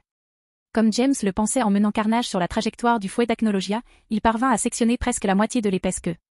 Malheureusement, la force exercée sur le bras de James fut bien plus forte qu'il ne l'avait prévu, lui laissant l'épaule gauche disloquée. Fissure. Au moins, j'ai encore mon bras, dit James en remettant son épaule en place. Mais je ne recommencerai pas. Si James a eu le temps de reculer, c'est uniquement parce que le sort d'Acnologia a pris fin lorsque sa queue presque sectionnée l'a frappé. Malheureusement, grâce à son pouvoir de guérison naturelle et à un peu de magie de soin, la queue d'Acnologia n'est pas restée blessée longtemps. On dirait qu'on est de retour à la case départ, hein, murmura James en regardant Acnologia soigner sa queue. Pendant ce temps, au sommet de l'arbre le plus haut de la région, Skatash observait la bataille. Ce n'était pas un mauvais plan, pensa Skatash en observant la bataille. Malheureusement, Acnologia est bien plus forte et résistante que prévu. Tandis que Skatash observait le combat, James et Acnologia s'affrontèrent à nouveau. Clignotant plus vite que la plupart des êtres de leur niveau ou inférieur ne pouvaient le voir, ils échangèrent de nombreuses attaques au corps à corps et sorts magiques. Étonnamment, d'après ce que Skatash put constater, aucun des deux ne subit de dégâts supplémentaires durant ce combat à grande vitesse. Après un combat d'une telle intensité, l'impasse était enfin brisée, en quelque sorte. Volant vers James, Acnologia tenta une fois de plus de le fendre en deux entre ses crocs. Et comme souvent auparavant, James Flash fit un pas en sécurité. Cette fois, cependant, James fit quelque chose d'un peu différent. Après avoir esquivé la morsure, James apparut près du cou d'Acnologia en position d'Iedo, l'index de la main gauche pointé vers Acnologia. Bakudo numéro 61, Rikujokoro, dit James calmement. À ces mots, une étincelle d'énergie jaune apparut au bout du doigt de James. Puis, 6 plaques d'énergie jaune apparurent autour d'Acnologia et frappèrent sa taille, l'immobilisant. Après cela, James sortit Carnage et fonça sur le cou d'Acnologia, cherchant à le décapiter d'un seul coup. Malheureusement, Acnologia ne fut pas immobilisé un seul instant. Puis, avant que son épée ne transperce le cou d'Acnologia aux 3/4, James fut projeté en l'air par un coup de queue. Boum! Après être tombé au sol, James s'est relevé avec sa main droite pressée contre son biceps gauche. Zut, l'os s'est cassé comme un cure-dent, dit James en utilisant son Healing Kido sur son bras gauche. Je n'ai jamais vu ce sort se briser aussi rapidement, dit Dreg avec surprise. Ça aurait probablement suffi si j'avais utilisé le coin, dit James en regardant Acnologia se concentrer sur la guérison de sa blessure au cou.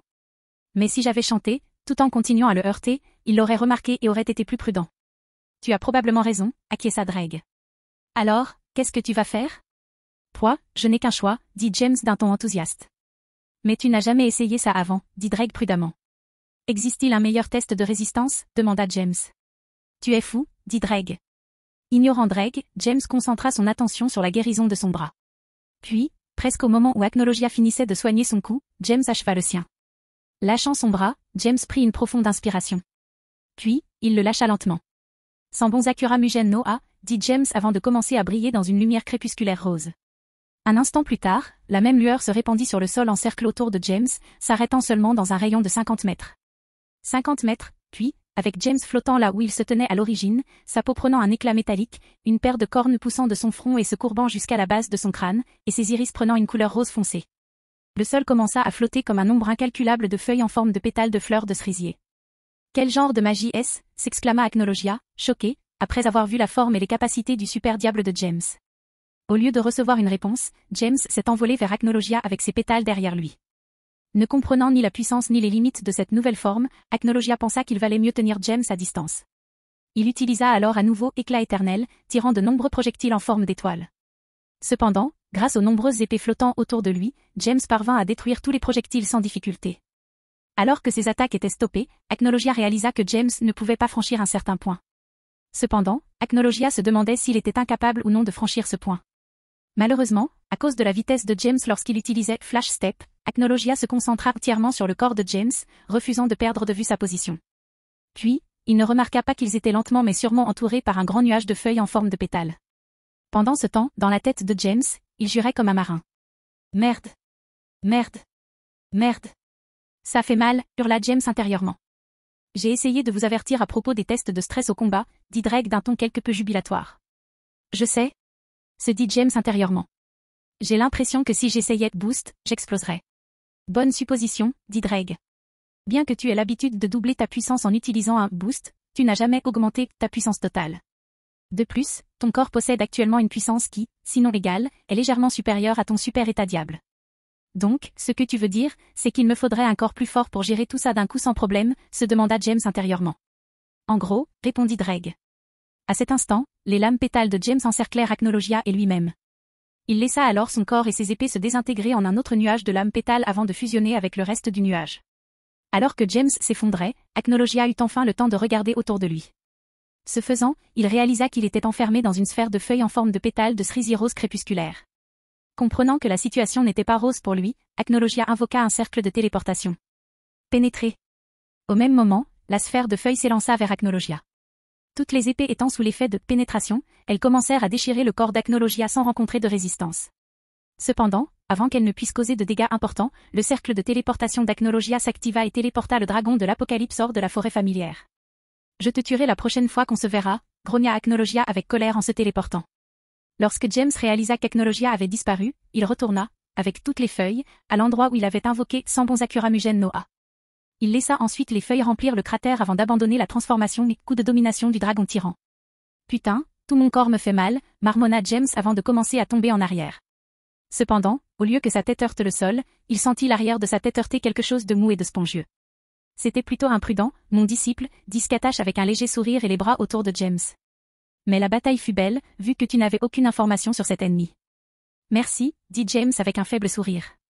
Mais je suis très fatigué maintenant. Repose-toi, dit Skatash. Je veillerai à ce que nous rentrions sains et saufs. Monde humain, Sicile, Céphalus. Assis sur la terrasse de sa villa en bord de mer, Rizvim étudiait les notes de recherche qu'il avait volées à Asgard. À mesure qu'il progressait dans ses recherches pour ouvrir Triexa, il ne pouvait s'empêcher de sourire. Cependant, ce sourire allait bientôt disparaître. Acnologia prend vraiment trop de temps, dit Rizvim en souriant. Il s'en prend juste à Tiama ou quoi? Ya. Sentant une concentration de puissance magique dans le ciel, Rizvim leva la tête et vit un grand cercle de téléportation apparaître au-dessus du village. Que fait-il? Il se téléporte à nouveau sous sa forme de dragon, se demanda Rizvim en remarquant la taille et le marquage du cercle de téléportation. Cependant, lorsqu'il vit l'état du corps d'Acnologia, ses yeux s'écarquillèrent. Il s'empara alors de toutes les notes sur la table aussi vite que possible et s'envola du village à toute vitesse. Un instant plus tard, alors que le cercle de téléportation disparaissait, Acnologia commença à tomber du ciel. Boum! Grâce à la gravité, Acnologia s'effondra au sol, perdant connaissance à l'impact. Malheureusement, entre le sol et Acnologia se trouvait le village côtier de Rizvim. Ma maison. Tu as détruit ma foutue maison, hurla Rizvim du ciel. Que as-tu fait, gros lézard? Sais-tu combien d'armes et de plans j'avais en tête? Comment vas-tu me dédommager pour ça? Alors que Rizvim devenait fou et continuait à jurer comme un marin, le corps d'Acnologia commença à guérir tandis qu'il restait inconscient. Chapitre 259, encore un? Forêt familiale. Lorsqu'Acnologia s'est téléporté loin de sa bataille avec James, les femmes de sa pairie, qui étaient romantiquement intéressées par lui, ont commencé à s'inquiéter pour sa sécurité, surtout après avoir entendu les histoires d'horreur d'Irène sur Acnologia. Peut-être devrions-nous aller voir s'il a besoin d'aide, dit Misor, son inquiétude évidente dans son ton. Ouais, je pense qu'on devrait vérifier ça aussi, dit Chion en tenant la poignée de son Odachi. As-tu oublié que le maître est là aussi? Demanda Sehushula en posant sa lance sur son épaule. Tu devrais vraiment leur faire davantage confiance. Que penserait James s'il découvrait que tu ne lui faisais pas confiance? En entendant cela, toutes les femmes inquiètes, Misor, Moka, Flora, Ayam, Shuna et Chion, lancèrent à Sehushulin des regards meurtriers. La pression qu'elles exerçaient était suffisante pour le faire transpirer. Cependant, étonnamment, Evangeline semblait assez indifférente. Eva, tu n'es pas inquiète? Demanda Kalua. Enfin, tu aimes ça aussi, non? Je ne dirais pas que je l'aime bien. Du moins pas encore, répondit Evangeline. Mais il m'intéresse vraiment. Et pour répondre à ta première question, je ne suis pas inquiète, car je sens sa présence. Oh, et l'autre présence a tout simplement disparu. Disparu? Demanda Irène. Tu veux dire que James a tué Acnologia? Je ne pense pas, dit Evangeline en secouant la tête. Il n'y a pas eu de baisse de force vitale comme lors de la mort de quelqu'un ou de quelque chose. Au contraire, elle a tout simplement disparu. Probablement une téléportation. En entendant les explications d'Evangeline, tout le monde poussa un soupir de soulagement. Même si tout le monde n'était pas effrayé, à ces soupirs, il était évident qu'ils étaient tous inquiets, d'une certaine manière. Bon, puisque le combat est terminé, je suppose qu'il ne nous reste plus qu'à attendre le retour de James et de Maître Skatash, dit Misor. Ensuite, nous pourrons rentrer. On devrait aussi attendre que Shuna ait fini de soigner Tiama, dit Léona. Au fait, où est passé ce désastreux maître de foyer? Léona. S'il te plaît. Ne fais pas ça, dit Evangeline d'un ton las. J'ai entendu assez de rimes pour une vie entière. Je suis désolée. Dit Léona avec un sourire timide. Si ça peut te rassurer, je ne l'ai pas fait exprès. Ta réaction était hilarante, quand même. Gémissement. Toutes les conversations furent interrompues brusquement lorsqu'un hurlement assourdissant retentit non loin de là. En regardant dans leur direction, ils virent tous Shuna atterrir. Shuna, est-ce qu'elle va bien? Demanda Irène en s'approchant de Shuna, visiblement fatiguée. Jade, oui. Jade, répondit Shuna. Jade, mais je n'ai pas pu la guérir complètement. Jade. Tiama est l'un des dragons les plus puissants qui existent, dit Irène en tapotant l'épaule de Shuna. Tant que toutes ces blessures potentiellement mortelles sont soignées, elle devrait s'en sortir. Au lieu de répondre verbalement, Shuna secoua simplement la tête pour reprendre son souffle. Au même moment, Katsuyu était allongé sur son autre épaule, épuisé d'avoir poussé son assistance de guérison à ses limites. Gémissement. Où suis-je? Demanda Tiama, hébétée. Avant que quiconque puisse réagir, Tiama ouvrit les yeux. Elle essaya alors de se relever. Cependant, À cause de ses blessures et de la fatigue du combat précédent, elle trébucha et tomba au sol. Maudit soit Agnologia, dit Tiama en serrant les dents. Il paiera pour avoir détruit mes trésors. Tandis que Tiama continuait de marmonner qu'elle voulait venger ses trésors, le reste du groupe ne pouvait que la fixer, incertain de ce qu'il fallait dire.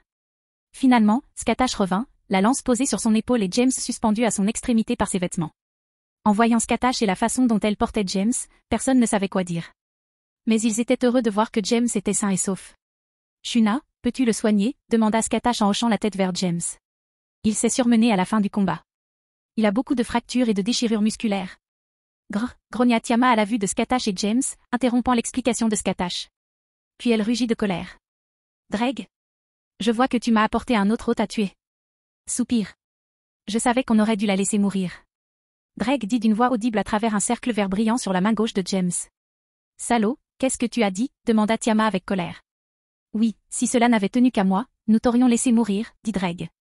Mais mon hôte a insisté pour te sauver. Même après avoir découvert comment tu traites habituellement mes hôtes. Il s'est même moqué de moi parce que j'avais peur de toi. Dreg commença à marmonner à la fin de son discours. Cependant, tous les présents parlaient suffisamment fort pour que l'on puisse facilement entendre ce qu'il disait sans effort. Je me suis toujours demandé pourquoi Dreg semble aussi avoir peur de Tiama, a déclaré Moka. Eh bien, tu sais ce qu'on dit. Dante haussa les épaules. Bon sang, il n'y a pas de fureur plus grande qu'une femme méprisée. Peut-être l'a-t-il trompée et a-t-elle menacé de lui couper la virilité. En entendant cela, Séuchulin serra les jambes, tandis que même James se tordait de douleur malgré son inconscience. Pendant ce temps, les femmes du groupe éclatèrent de rire, jusqu'à ce que Tiama y mette fin. Le garçon aux cheveux blancs a une bonne perception, dit Tiama. Si c'était le seul problème, je l'aurais laissé tomber il y a des siècles. En entendant cela, non seulement Dante, mais tous les présents écarquillèrent les yeux sous le choc. Ils savaient tous que Dante plaisantait, comme toujours. En fait, Lady était même prête à le gifler pour avoir dit une bêtise au cours d'une conversation sérieuse. Ah. Ne parlons pas de ça, d'accord, demanda Dreg avec un rire creux. En plus d'être un idiot traître, il a emprunté beaucoup de mes trésors et les a perdus, a déclaré Tiama, bouillonnant de colère.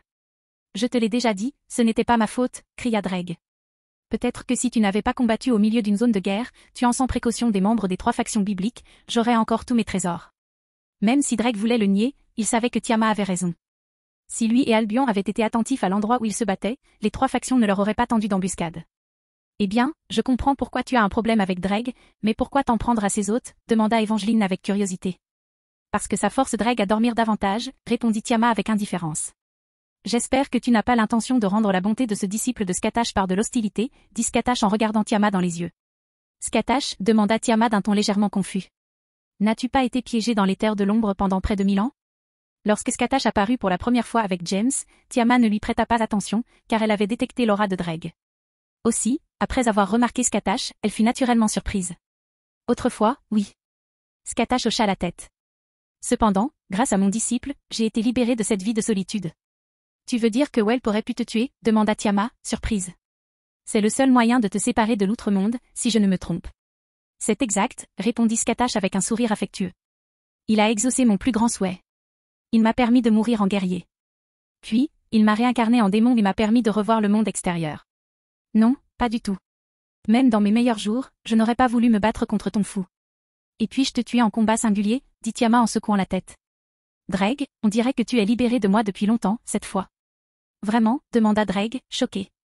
Comme ça? Ah. Non seulement tu es mon hôte le plus puissant, mais tu es aussi celui que j'apprécie le plus. Si c'est le cas, alors je pense qu'il faut que Tiama nous accompagne, dit James d'une voix faible. Je suis flatté que tu ressentes ça, Dreg, mais je ne m'intéresse pas à toi de cette façon.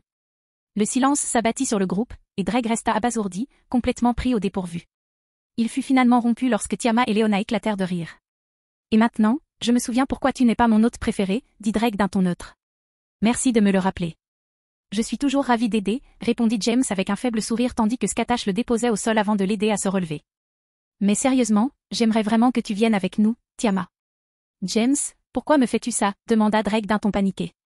Ce n'est pas toujours à cause de toi, Dreg, dit James en levant les yeux au ciel.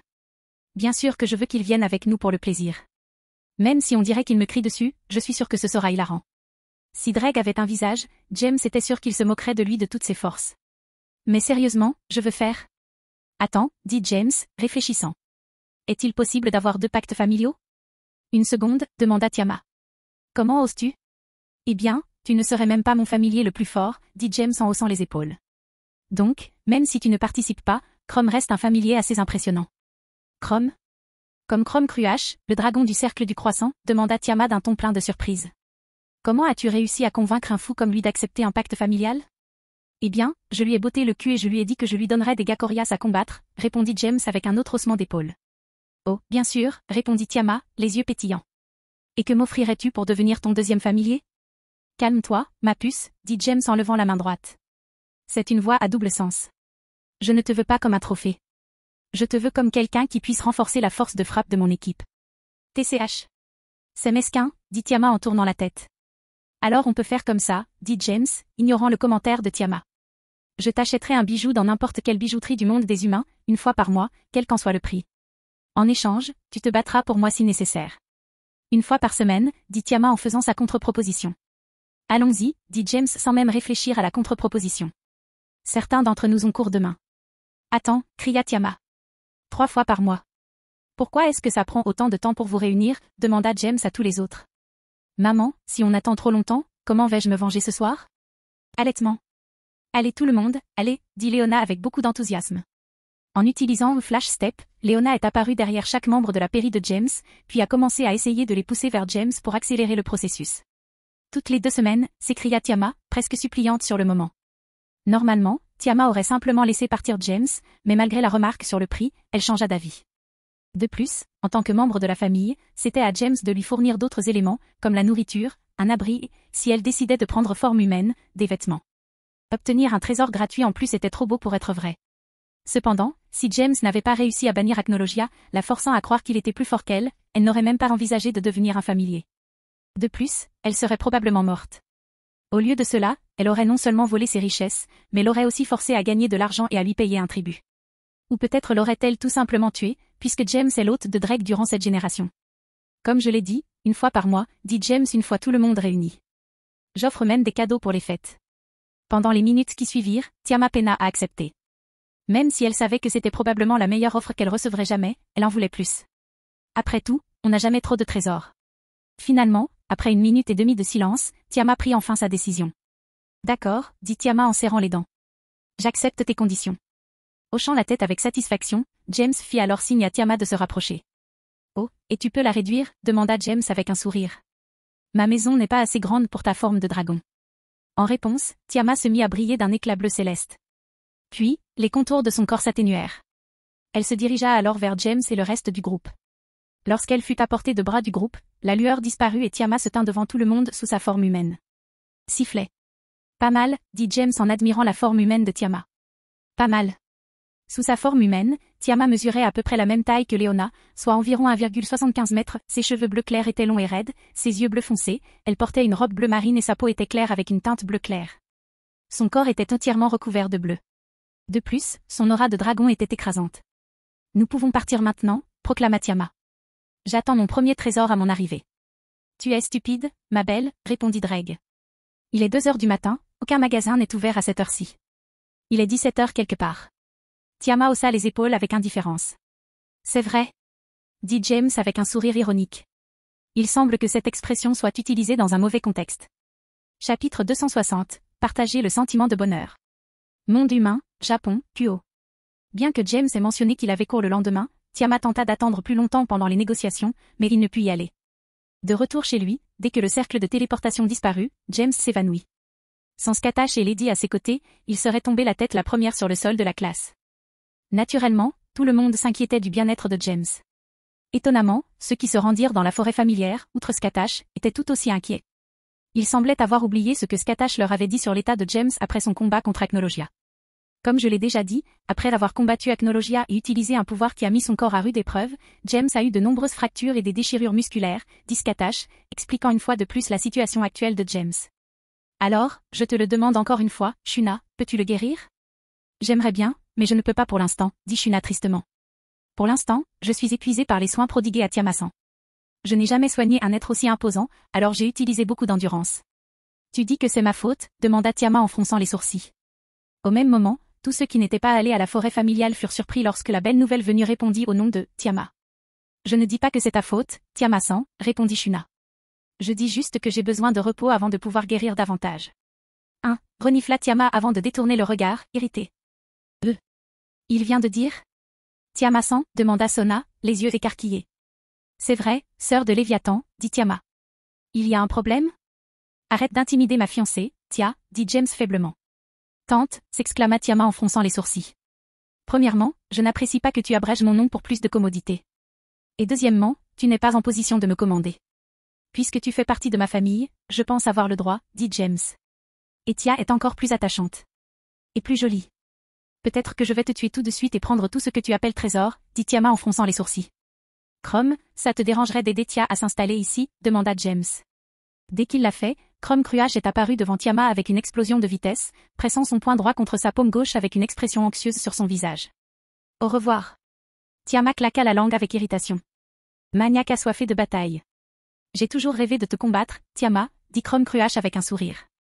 Je me demande si tes flammes sont comparables aux miennes. Non, dit Tiama sans détour. Je ne vais pas me battre contre un fou comme toi. Montre-moi ma chambre. Je vais dormir, car ce dragon meurtrier a interrompu mon sommeil plus tôt. Après cela, Tiama s'éloigna sous les yeux de tous.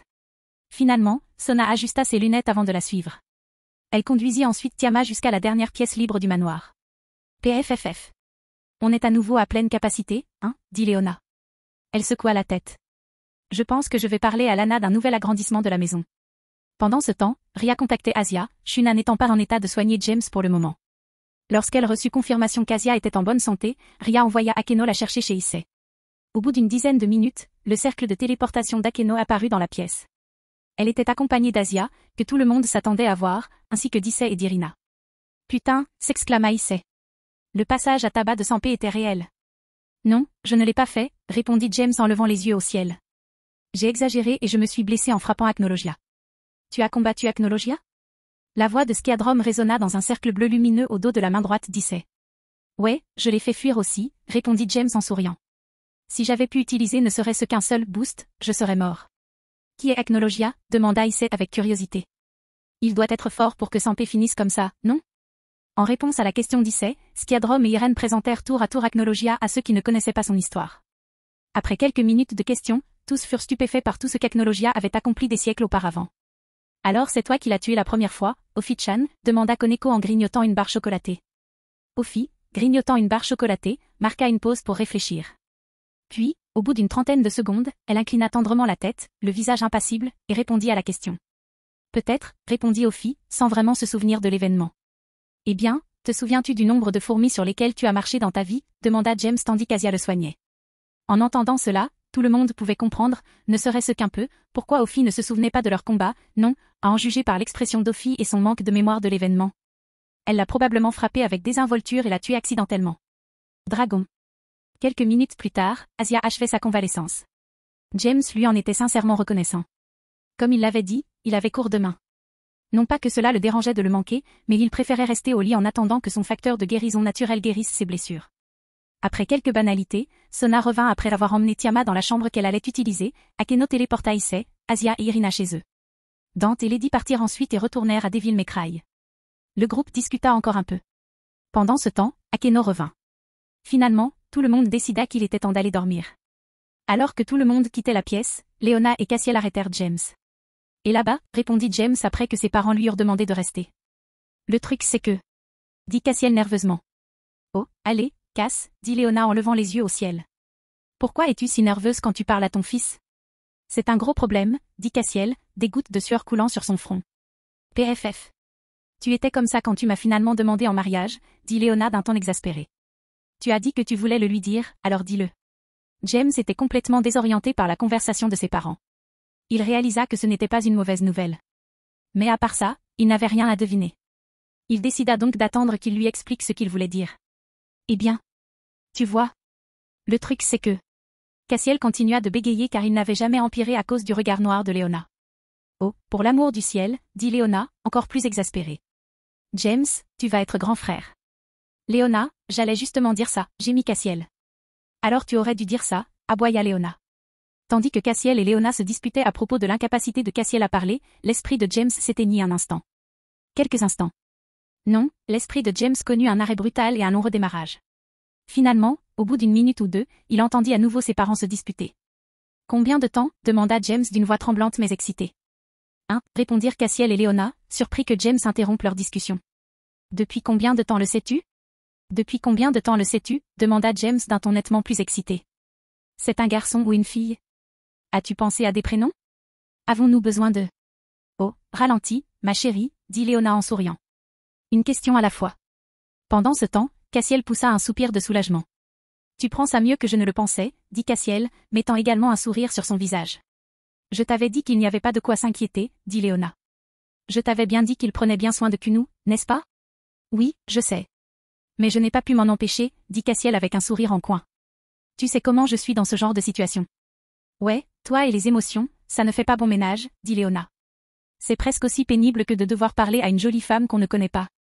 Et, je me suis améliorée dans ce domaine, a déclaré Cassiel. Cependant, l'instant d'après, Cassiel savait qu'il avait dit quelque chose qu'il n'aurait pas dû dire. Oh, et toi, demanda Léona, les yeux plissés. Je pense qu'on devrait en parler plus en détail. J'ai fait une erreur, pensa Cassiel en voyant l'expression de Léona. Vous pourrez discuter d'une autre épouse plus tard, dit James, interrompant ses parents. Pouvez-vous répondre à mes questions sur le bébé? Cassiel et Léona ne purent s'empêcher de regarder James sous le choc lorsqu'il parla. Comment savait-il que je voulais que Cass prenne une autre femme, se demanda Léona. Enfin, je ne crois pas en avoir parlé à qui que ce soit d'autre qu'aux filles quand on a bu un verre au bar de Lana. Eh bien, je l'ai appris il y a quelques jours, dit Léona, encore un peu secouée par la dernière déclaration de James. Et le médecin a dit que je devrais être enceinte de presque 2 mois. Fredonna pensivement James en lui caressant le menton. Il y a presque 2 mois, la conception aurait eu lieu mi-octobre. Le bébé devrait alors naître. James commença alors à compter sur ses doigts. Après un rapide décompte, il reprit la parole.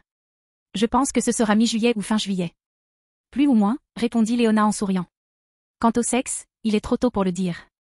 Mais nous ne le saurons pas avant la naissance du bébé. Compris, répondit James avec joie. Eh bien, félicitations. James serra alors ses parents dans ses bras. Sentant les émotions positives qui émanaient de lui, Cassiel et Léona sourirent en le serrant à leur tour dans leurs bras. Cependant, le moment fut brisé lorsqu'un bruit de chute retentit à l'entrée de la pièce. En regardant vers l'entrée, James, Cassiel et Léona virent la plupart des résidents du manoir blottis sur le sol du salon, luttant pour se libérer de la pile. Soupir. Tu aurais dû entrer et écouter, tu sais, dit James en regardant ses 2 pères, ainsi que Ria, Sona et les membres de leur père vivant dans le manoir. Ce n'est pas comme si je ne vous avais pas tous sentis cachés là-bas. Ayam, tu peux aussi descendre du toit. Un instant plus tard, Ayam atterrit silencieusement derrière James, la tête baissée. James, oncle Cass, tante Léona, nous sommes désolés de l'apprendre, mais nous étions curieux, dit Ria avec un étrange sourire. Non, tu étais curieuse, dit Sona en essayant de dégager les seins de Ria de l'arrière de sa tête. Et puis tu nous as tous entraînés avec toi. Oh, ne fais pas semblant de ne pas être curieuse, Sona.